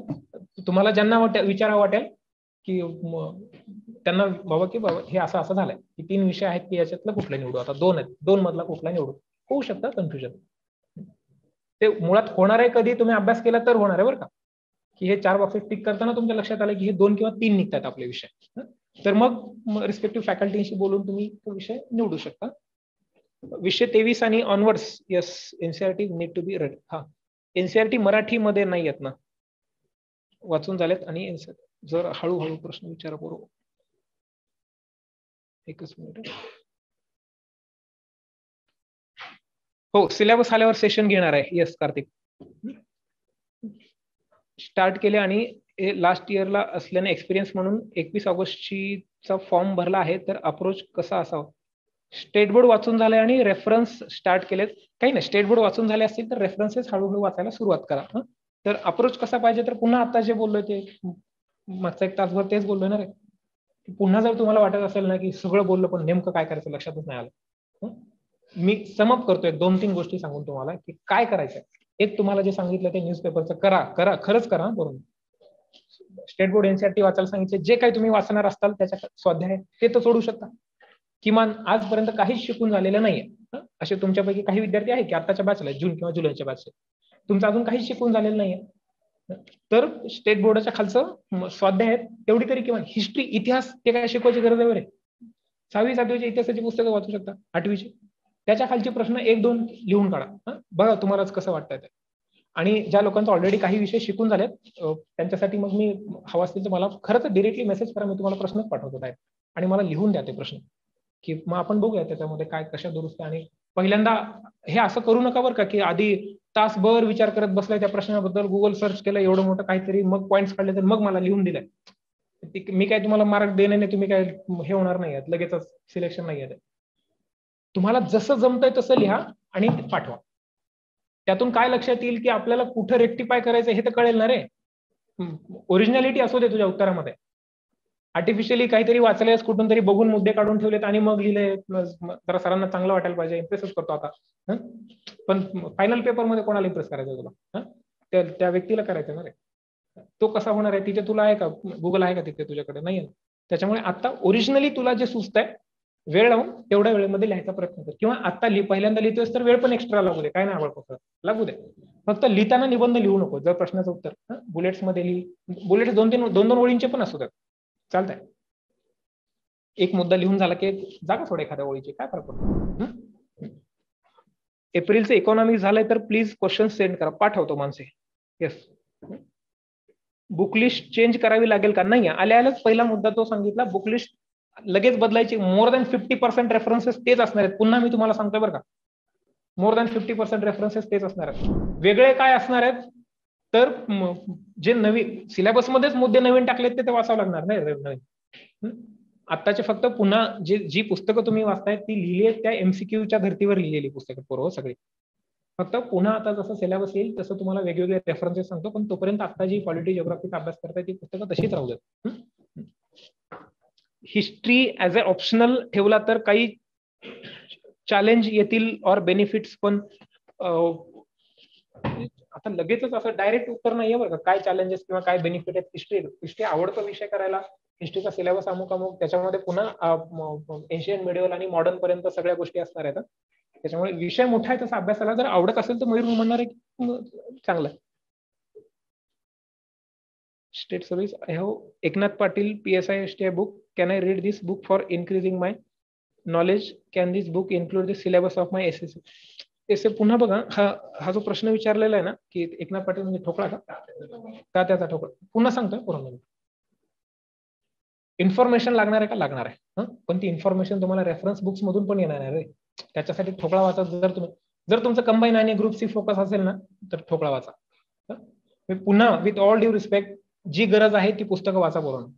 रेफरन्सेस मधून तुम्हाला इन्फॉर्मेशन मिळणार आहे ना. Command on the information he references मधून पण येणार आहे. रेफरन्स बुक्स मध्ये काय हे नाहीये इन्फॉर्मेशन. लक्ष्मण सरांच्या पुस्तकामध्ये रेफरन्स हे नाहीये, इन्फॉर्मेशन नाहीये. भूगोलाच्या तुम्ही जे पुस्तक वाचताय ते सौदी सरांच्या पुस्तकामध्ये रेफरन्सेस नाहीये, इन्फॉर्मेशन नाहीये, असं नाहीये. तुम्हाला काय, तुमचं फोकस काय हे आधी क्लिअर करा बरं का. आता कंबाईन आणि राज्यसेवा एकत्र राहिलेलं नाही, पुन्हा सांगतोय. फक्त प्रिलिमसाठी राज्यसेवेचा जो अभ्यास करणार आहे तो जशाला तसा लागू आहे. पुन्हा मराठी इंग्लिश वेगळं करायचंय, पुन्हा थोडासा अप्रोच पुन्हा वेगळा आला बरं का पूर्ण. त्याच्यामुळे जर राज्यसेवा आणि ह्या नव्या पद्धतीने असेल तर मग लगेचच, again with all due respect, लगेचच ठोकळा वाचायची गरज नाही. युपीएससी करणाऱ्या मुलांची संख्या आता एमपीएससी मध्ये वाढणार आणि ऑलरेडी पोस्ट होल्डर आहे त्यांच्यासोबत खरी कॉम्पिटिशन राहणार. आता कॉम्पिटिशन कधी नव्हती रे, कधी नव्हती कॉम्पिटिशन. एमपीएससी जेवढ्या जागा काढतं दरवर्षी तेवढे पोस्ट होल्डर पोरं प्रिलिम्सला बसलेले असतात. To whom you are competing with. कधी नव्हती कॉम्पिटिशन. आता युपीएससी जी पोरं इकडे, मी आधीच सांगितलं की प्रिलिम्स इज द हर्डल, तर त्या लोकांना तो आधी पार करावा लागेल. आणि मग आहे का त्यांना एज आहे का? आहे. पण पुन्हा सांगतोय, पण तू कर ना प्रयत्न. यावर्षी युपीएससी मधून जी मुलगी पहिली आली, देशात पहिली आली मुलगी आहे ना ती, कोणीतरी काय श्रेया, शिल्पा, काहीतरी जे काय असेल ते, जी कोणी असेल ती पहिला अटेम्प्ट आहे तिचा, पहिला किंवा दुसरा. वयाच्या 21-22-23 वर्षी झाली ना पहिली. 5-5 अटेम्प्ट दिलेली लोक IPS असलेली लोक पण पुन्हा IAS होण्यासाठी परीक्षा देतच आहेत ना. ती नव्हती तिच्यासोबत कॉम्पिटिशन? होती ना तिला ती कॉम्पिटिशन, का नव्हती? आणि ऑल इंडिया आहे ना ती कॉम्पिटिशन. मग तसाच विचार जर केला तर मग परीक्षा देण्यातच काय पॉईंट नाही बरं का. मग अप्रोच काय ठेवतोस यावर आहे. हिस्ट्री ऑप्शनल पुन्हा प्रथमेशला सगळं माहिती आहे. कुठून माहिती? नंबर घेतला. सो 2022 कंबाईन स्ट्रॅटेजीवर तुमचं लेक्चर आहे का? हो, घेऊया गौरवी. तर I am the first year student. I am doing the BSc honours agriculture. Okay. NCERT 9th और 12th रीड करायचे की 6 to 12th? हे विषयानुसार विधी बदलणार आहे ना. हे 9वी ते 12वी करायचं का 6वी ते 12वी काय? हिस्ट्री असेल तर 6वी ते 12वी. इकॉनॉमिक्सचे मी तुम्हाला आता सांगितले 8वी 9वी 10वी 11वी 12वी त्यातले पण स्पेसिफिक चॅप्टर्स पण सांगितले तुम्हाला. पुन्हा जॉग्राफी असेल तर 9वी ते 12वी किंवा जॉग्राफी खरं तर 6वी पासून वाचायला पाहिजे बरं का. पण स्पेसिफिकली 9वी आणि 11वीची पुस्तकं खूप गरजेची आहेत. तुमचं जे पॉलिटीचं बुक आहे लक्ष्मीकांत ऐवजी जर फक्त तुमचंच बुक केलं तर सफिशियंट आहे का? पुन्हा इथे फक्त हा शब्द सगळीकडून काढून टाका बरं का आता बरोबर. नुसतं पुस्तक वाचण्यानं हे होणार नाहीये. म्हणजे आपण ज्या वर्गात गोष्टी शिकतोय तुम्हाला एक लक्षात आलंय का की आपल्या पुस्तकातून ज्या गोष्टी तुम्ही वाचल्यात खरं तर असं होतं की नवीन व्यक्तीला वाचताना थोडंसं अवघड पण वाटू शकतं बरं का, की टू द पॉइंट आणि क्रक्स दिलेला आहे. पण जेव्हा आपले सत्र झाले, 29-35 सत्र झाली आपली पॉलिटीची एकूण, मला माहित नाही तुमच्यातले किती लोक होती सत्राला किंवा तुमच्या बॅचची झाली आहेत का नाही झाली आहेत ती.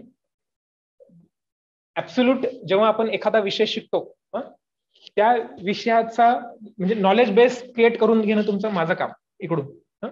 पण काही फॅक्ट्स पण लागणार, काही इन्फॉर्मेशन आहे आणि त्याची मांडणी पण आहे मग त्या पुस्तकातून. लक्ष्मीकांत सरांचं पुस्तक जर तुम्ही वाचणार असाल तर म्हणजे मी विनंती करेल तुम्हाला की जर वाचायचं असेल तर इंग्लिशमध्ये वाचा. इंग्लिशमध्ये वाचा. मराठीमध्ये आहेत पुस्तकं आपल्या सहित सगळी पुस्तकं आहेत मराठीमध्ये जर वाचायचं असेल तर. कारण काय, कारण पुन्हा आलं ना ते मराठी भाषांतर आणि त्या गोष्टी. म्हणजे मी पर्सनली सांगतो की again with all due respect to the writer ज्यांनी कोणी अनुवाद केलाय त्यांनी ते गुगल ट्रान्सलेटेशन आहे बरं का, ते पूर्णपणे. आवाज नाही येते. ओके. सो महाराष्ट्रासाठी history and geography reference UPSC exam and how I can manage time because we are busy in our college. College ज्यांचं सुरू आहे पहिल्या दुसऱ्या वर्षाला आहेत त्या लोकांनी मी म्हणेन कॉलेजवर फोकस करा. किमान फर्स्ट क्लास मध्ये तरी निघालं पाहिजे सगळी वर्ष तुमची पहिली दुसरी तिसरी वर्ष. सोबतच जर मग प्रिपरेशन करायचं ठरलंय सिव्हिल मध्ये जायचंय तर तुमच्या असलेली जर BA ला असताल BSc ला असताल तर इकडे कुठले विषय लागू होतात त्याचा मग थोडासा खोलात अभ्यास करायचा, नाही तर मग पुन्हा स्टेट बोर्ड NCERT सुरू करायचं. रेफरन्स पुस्तक आता लगेच हातात नका घेऊ, वेळ जाईल तुमचा आणि पुस्तकाचा पण. क्वेश्चन्स लिहिणं खूप अवघड जात आहे. I am good at structuring and even getting command on the content. Yes Sushant, 7 आणि 12 मिनिटांमध्ये थोडंसं सुशांत म्हणतोय की लिहायला अवघड जात आहे, म्हणजे वेळेचं हर्डल म्हणतोय की थोडंसं. पण हे पुन्हा प्रॅक्टिस नाही होणार आहे बरं का. म्हणजे मान्य आहे की खूप मोठा पेपर आहे, 10 प्रश्न मार्कांची 10 प्रश्न आहेत, 15 पुन्हा 10 प्रश्न आहेत, 20 प्रश्न सोडवायचे आहेत आणि वेळ मोजकाच आहे हो. काय सकाळी पेपर दिला संध्याकाळी द्या आणून म्हणलेलं नाही ते, असं नाही आहे ते. वेळेत लिहायचं. पण पुन्हा सुशांत हे प्रॅक्टिसनेच होणार आहे बरं का रायटिंग स्पीड. जशी मी तुम्हाला जे न्यूजपेपर वाचायला सांगितलं ना त्या न्यूजपेपर मध्ये तुमची वाचनाचा वेग पण वाढलेला हवाय बरं का. नाहीतर अंडरलाईन करत निवांत गप्पा असं नका करू. त्याने तुमचा वाचनाचा वेग पण वाढलेला हवा. वाचनाचा वेग आणि मग लिखाण कधी केलेलं नाहीये, पेन वळत नाही लिहिताना, हे होणार आहे पहिल्यांदा. ते प्रॅक्टिसनेच होणार आहे सगळ्या गोष्टी. जॉब करत किती वेळ दिला पाहिजे अभ्यासासाठी? जॉब करत किमान दिवसातले 5 तास तरी किमान देता आले पाहिजे आणि शनिवार रविवार 10-12 तास, म्हणजे आठवड्याचा तुझं 40 ते 45 तास भरले पाहिजे एका वीक मधलं. इथिक्स पेपर बद्दल खांडेश्वर इथिक्स पेपर बद्दल सत्र झालंय ना रे आपलं सुब्रमण्यम सरांचं सत्र झालंय इथिक्स परवाच झालंय. काल युट्यूबवर पण टाकलंय सुब्रमण्यम केळकरचा. हो झालंय. स्वतः सुब्रमण्यम IPS आता त्यांनी 2दा UPSC क्लिअर केली मराठीतून पुन्हा, आणि आता तो इथिक्स लिहितोय बरं का पुस्तक. आता सुब्रमण्यम माझा मित्र आहे म्हणून मी एकेरी करतोय सर तुमच्यासाठी सगळ्यांचं. इथिक्सचं पुस्तक पुढच्या काही दिवसांमध्ये मॅक्सिमम 15 दिवसांमध्ये इथिक्सचं पुस्तक सगळ्यांसाठी आणि मराठीत छान तुम्हाला कळेल अशा भाषेमध्ये. एक्सरसाइज देणार होता बरं 0 मिनिटात देतो. पेपर लिहिताना बॉल पेन इंक पेन असं काही ज्या पेननी फास्ट लिहिता येते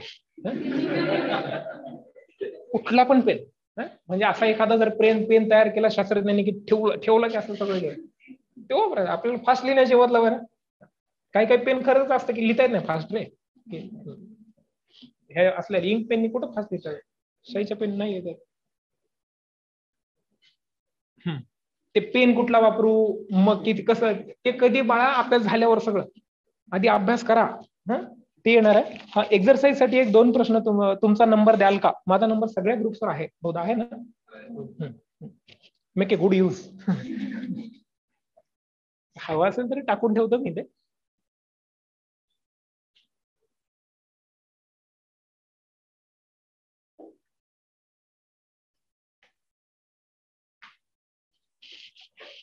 न्यूजपेपर आणि इंग्लिश दोन्ही वाचायचे की एक वाचले तरी चालेल? नाही वाचलं तरी काय कोणाचंच बिघडणार नाहीये. पण मी म्हणतोय 2 वाचा पेपर, कारण त्यांनी काय होणार आहे रे की 2 व्यक्तींचे ओपिनियन रोज तुम्हाला वाचायला मिळतात रे, आणि 2 वेगवेगळ्या विषयांवरचे वाचायला मिळतात. It is just not about the language. लोकसत्तामध्ये जे एडिटोरियल आहे जसं तिकडचं ते ट्रान्सलेट केलेलं नाही ते तिकडे, किंवा तिकडचं इकडे ट्रान्सलेट केलेलं नाहीये. 2 वेगवेगळ्या व्यक्तींनी 2 वेगवेगळ्या मुद्द्यांवर लिहिलेलं आहे ना ते.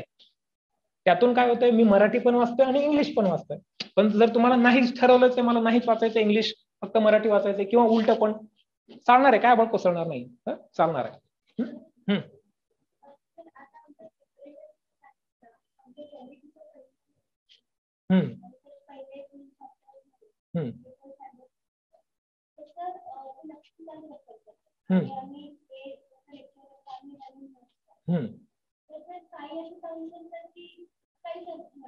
हा, आता मुद्दा सांगतो. तू कॉम्प्रिहेन्सिव्ह कोर्सला नाही आहेस, प्रिपरेटरीला. प्रिपरेटरीचा मुळात उद्देशच तो असतो की जस्ट तुम्हाला एक ओव्हरव्ह्यू यावा विषयाचा, एक तुमचे एक फंडामेंटल्स क्लिअर व्हावे तुमचे, आणि एक बेस तयार झाला की मग कॉम्प्रिहेन्सिव्ह आल्यावर खोलात जाऊन विषय काय आहे तो नेमका शिकवायचा.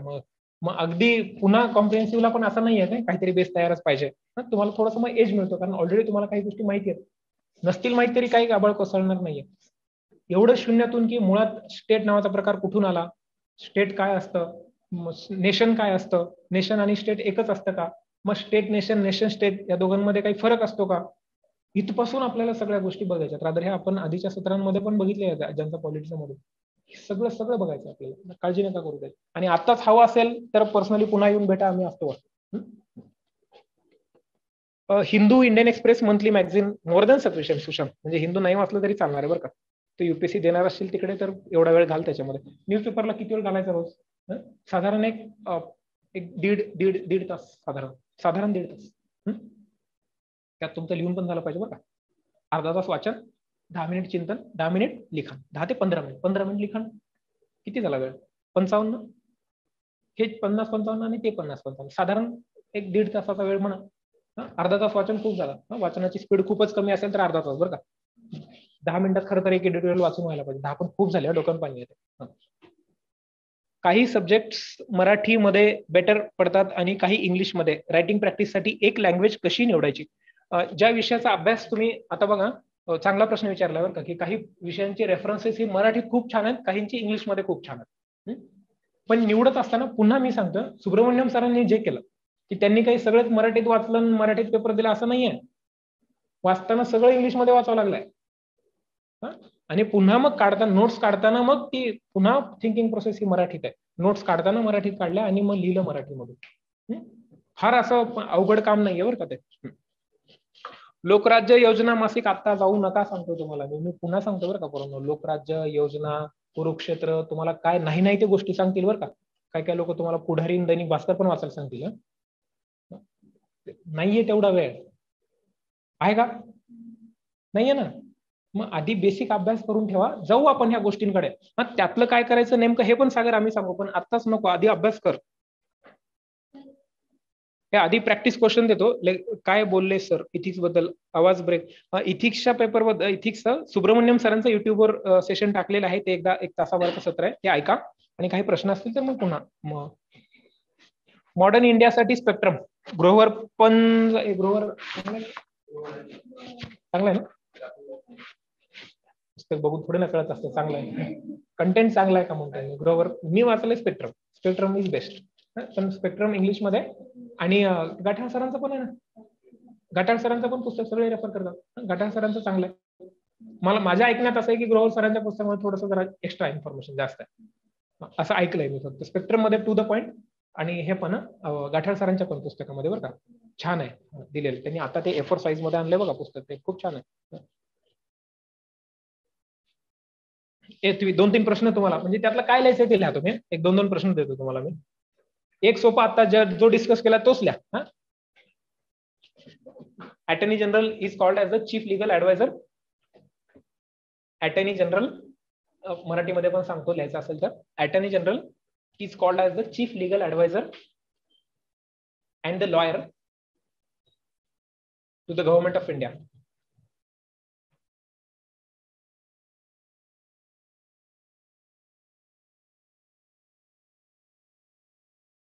To the government of India. Discuss. तेच आहे का त्याला मराठीमध्ये महान्यायवाद्यांना भारत सरकारचे इंग्लिशमध्ये attorney general is called as the chief legal adviser. कळला प्रश्न सगळ्यांना?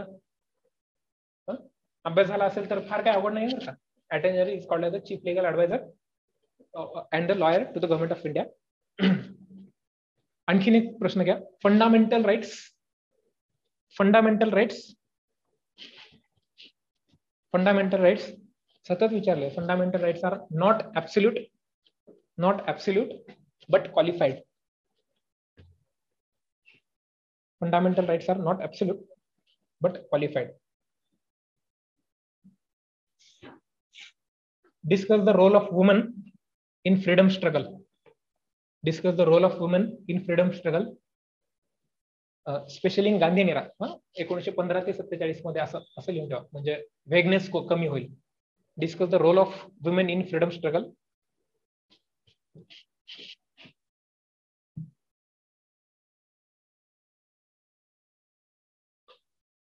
Discuss the role of women in freedom struggle. महिलांचा स्वातंत्र्य संग्रामातला, स्वातंत्र्य युद्धातला सहभागाबद्दल चर्चा करा. आणि गांधी युगातला स्पेसिफिकली 15 ते 47. The economic policies of British in India. Economic policy. Discuss the economic policies of British in India. काही आर्थिक ब्रिटिशांची आर्थिक धोरण British भारतासाठीची. Discuss the economic policies of British in India. म्हणजे ते साधारण याचा पण पिरियड करायचा असेल तर फ्रॉम 1857 टू 47. 57 ते 47. छान पुस्तक आहे, वाचलंय कोणी?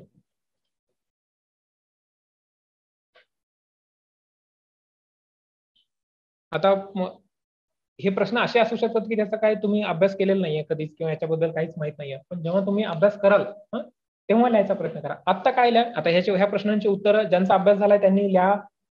हवा असेल तर चेक करायला द्या तुम्हाला. पण कशाचाच अभ्यास झालेला नाहीये तर स्वाध्याय जे सांगितलं ते तर करू शकतो ना. 1-2दा पुस्तक वाचायचं. चॅप्टर 2 वेळेस वाटलं तर आणि स्वाध्याय सोडव. एनसीआरटी पॉलिटीसाठीची 2 एनसीआरटीज आहेत म्हणजे खूप छान आहेत. 11 एक constitution at work. Constitution at work.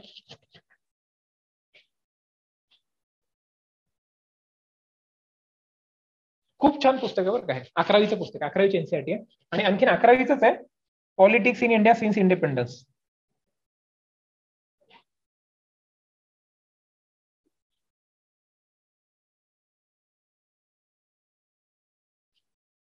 Politics in India since independence. हो एक वाचायचं. हो. पहिला पार्ट 1. पुन्हा जे इकॉनॉमिक्सचे सांगितले ते 9th, 10th, 11th and 12th. This is must read आहे. आणि 12thचं मॅक्रो बरं का. ह्याचे 2 आहेत, मायक्रो आणि मॅक्रो. तर आपल्याला काय वाचायचंय? मॅक्रो. त्यातले पण स्पेसिफिक 3, 5 आणि 6 चॅप्टर. 10वीतले पण 9वी एंटायर वाचा आणि 10वीतले 1, 2, 3, 4 एवढं जरी केलं तरी चालतंय. Sir, could you repeat the? Yes, I can repeat the question. Which question? Economic policies. Last question was economic policies of British in India. Economic policies question is a PYQ. अरे मी हे जे सांगतो ना सगळे त्यातल्या त्यात लागू होतील असे मी प्रिव्हियस इयर क्वेश्चनच सांगतो. मी तुम्हाला काहीच वेग बोलत नाहीये, मनचं काहीच सांगत नाहीये तुम्हाला. युपीएससी मराठी मधून क्लिअर करता येते का? Subramaniam sir is the best exam. दोनदा केली क्लिअर, एकदा नाही. G Shrikant XIS of Latur यांनी पण युपीएससी मराठी. आपल्याला सुब्रमण्यम सरांचं बेस्ट उदाहरण आहे ना. प्रतीक चुबे सरांनी पण आता IPS आहेत ते आसामला, त्यांनी पण मराठीतूनच केलेली.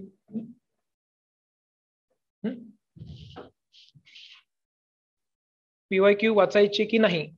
11 ते 22 प्री प्लस मेन्शन. प्रिलिम्सचे तर करावेच लागणार आहेत रे. प्रिव्हियस इयर प्रिलिम्स कुठे चेंज झालाय CSAT सोडून. पण मेन्सची आता काही गरज नाही, कारण सिलेबस पूर्णपणे आता किंवा त्या पॅटर्नवर प्रश्न विचारले जाणार नाहीये, त्याच्यामुळे ते प्रश्न वाचण्यात काय पॉइंटच नाही.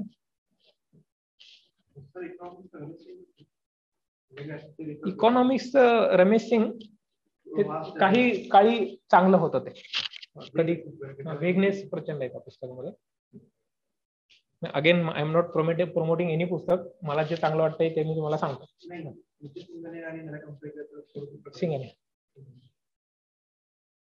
युपीएससीच वाचायचे प्रिव्हियस इयर क्वेश्चन. मी तुम्हाला युपीएससीचे सांगितले बरं का, एमपीएससी नाही. एमपीएससीचे वाचून येतात पुन्हा. झालं जरा बरं वाटतंय का नाही? काय सांगतो आता कसं ते. आता तुम्ही जूनची बॅच आहे ना तुमची, जून किंवा जुलैची. तुमचा प्रिलिम्सचा सिलेबस आपण आता प्रिलिम्स म्हणजे वेगळं प्रिलिम्स आणि वेगळं मेन्स आपण शिकवत नाही असं काही. किंवा एकदा पॉलिटिक्स शिकवायला गेलं की प्रिलिम्स मेन्स सगळंच होणार. भरपूर आहेत का टॉपिक. आता आपलं जे आधीचं मॉड्यूल होतं 300, 350 सत्रांचं, ते आपल्याला आणखी एक्स्ट्रा मॉड्यूल घ्यायला लागतील. दुपारी 3 ते 5 पण बसावं लागेल रोज आता काही काळ. पण परीक्षेच्या आधी तयार करणार. असं नेमका आदल्या दिवसापर्यंत पण घेणार नाही, पण substantial time before the exam. मे मध्ये जर तुमची प्रिलिम्स असेल तर तुम्हाला फेब्रुवारी मार्च पर्यंत सिलेबस संपलेला असेल. 2 महिने तुम्हाला रिव्हिजनला, टेस्ट सिरीज, सगळ्या गोष्टी. आणि मुख्य परीक्षेचं पण पुन्हा वाटलं तर प्रिलिम्स झाल्यावर एखादा महिना मुख्य परीक्षेचा अभ्यास करू.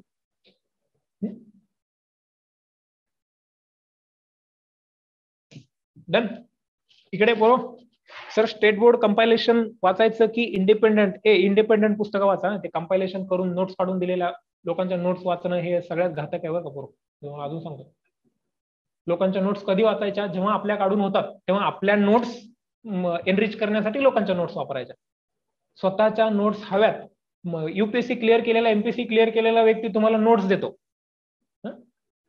क्लिअर का केली? कारण त्यानं स्वतःने काढल्या. तुम्हाला काढायच्यात आणि एनरिच करायच्यात तुमच्या नोट्स. स्वतःच्या नोट्स काढा आधी. तुम्हाला मिळणारच आहे तो. आमच्याकडे नोट ढिगारा पडलेला आहे नोट्सचा. पण ऍट द फर्स्ट प्लेस तुम्हाला आम्ही का नाही देत नोट्स? कारण मग तुम्ही तुमच्या काढणारच नाही. तुम्ही आधी काढा, मग आम्ही देणार, त्यात एनरिच करा. State board compilation. Yes. Economics English मध्ये विच बुक? नितीन सिंघानिया पुन्हा सांगितलं. येस. ओम. एमपीएससी इंग्लिश मध्ये देणार आहे. न्यूजपेपर कोणता वाचायचा? झालंय सांगून Harshali. Indian Express. Newspaper news न्यूज वाचायच्या नाही बरं का. पुन्हा सांगतोय, त्यात वेळ घालवू नका. जस्ट ओव्हरलुक करा काय चाललंय ते, आणि जिकडे जायचंय तिथे जाऊन थांबायचं. Opinion page, explain page. वाटलं तुम्हाला काही नोट्स काढायला पाहिजे तर काढून ठेवायच्या बाजूला लवकरात लवकर. झालं. येस. समाधान, काही बोलायचं?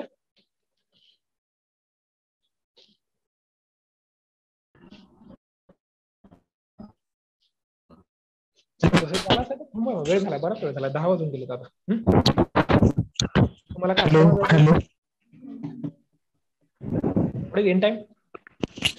Sir hello. You are already in ना? ओके, ठीक आहे. चला पोरांनो, थांबूया रे इकडे.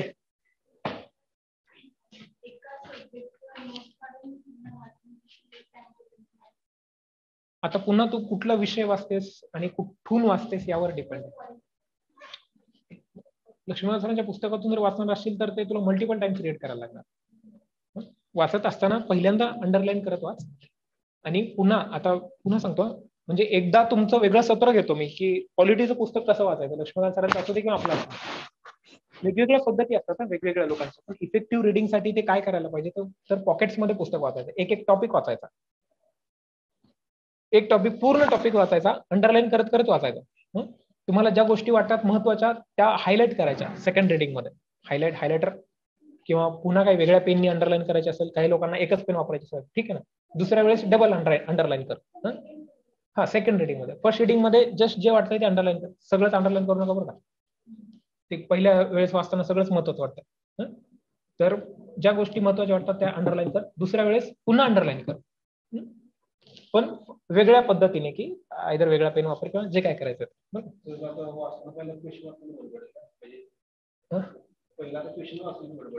नाही, आधी चॅप्टर वाचायचं मग पुन्हा. आधी प्रश्न वाचला तर काय कळणारच नाही रे, हे आहे का नाही विषयाला सिलेबस मध्ये. आधी पुन्हा मी तुम्हाला सांगतोय, अनालिसिस तेव्हाच होतं जेव्हा आपल्याला तो विषय माहित असतो. विषय माहित असायच्या आधी अनालिसिस होत नाही, ते शक्य नाही. म्हणजे आधी प्रश्न वाचा मग पुस्तक वाचा, अरे तुला काहीच कळणार नाहीये प्रश्न वाचला असतात. म्हणजे हे विषयाला धरून आहे का, वेग आहे का, खरंच प्रिसाइजली हा प्रश्न पुस्तकातूनच विचारला, काय कळणार आहे. वाचलेलंच नाहीयेस ना आधी, किमान एकदा तरी वाचा आणि मग प्रश्न वाचा. मी आता तुम्हाला सांगताना काय बोललोय, तुम्ही तेच प्रश्न वाचा ज्या विषयाचा तुमचा अभ्यास झालेला आहे. मी तुम्हाला सगळे प्रश्न घेऊन डोळ्याखालून झाला असं म्हणलंय का, घातलं तर चांगलंच आहे पण कळणार नाही. आपल्याला वाचताना हो ना, पण हा प्रश्नच तुला माहिती आधी, हे प्रश्न वाचला असतो. हा प्रश्न इतिहासाचा आहे, इतिहासाचा पानिपताबद्दल काहीतरी माहित होतं ना तुला आधी, काय आयुष्यात पहिल्यांदा पानिपत शब्द ऐकलाय. इकॉनॉमिक्सच्या काही टर्म्स आहेत जे तू आयुष्यात पहिल्यांदा वाचणार आहेस. हे अटर्नी जनरल आणि हे माहित होतं का आधीच नाही, मग ते वाचताना कसं लक्षात येईल तुला. पुन्हा तेच म्हणतो, आधी एकदा तरी किमान वाचून काढा आणि मग PYQ त्या दृष्टीनं तो विचार करायचा. नाही, काहीतरी तिचा मुद्दा राहिला मध्येच राहायला सांगायचं. हा, तर दुसऱ्या वेळेस आणि थर्ड रिडिंगच्या वेळेस मात्र एक कोरं पान घेऊन बसायचं आणि त्या कोऱ्या पानावर जे खूप महत्वाचं वाटतंय आता लक्षात नाही राहत आहे 2-3 वेळा वाचून, पण ते कोऱ्या पानावर लिहून काढायचं, ते एका टॉपिकचं, आणि ते कोरं पान त्या पहिल्या चॅप्टरच्या इथे लावून ठेवायचं. पहिला चॅप्टर से फॉर एक्झाम्पल 10 पानाचा आहे, तर ते 10 पानं म्हणजे काय असणार आहे, ते एक पान असणार आहे तुमचं, बाकी सगळं माहितीये, फक्त हे याच्यावरचं माहित नाही.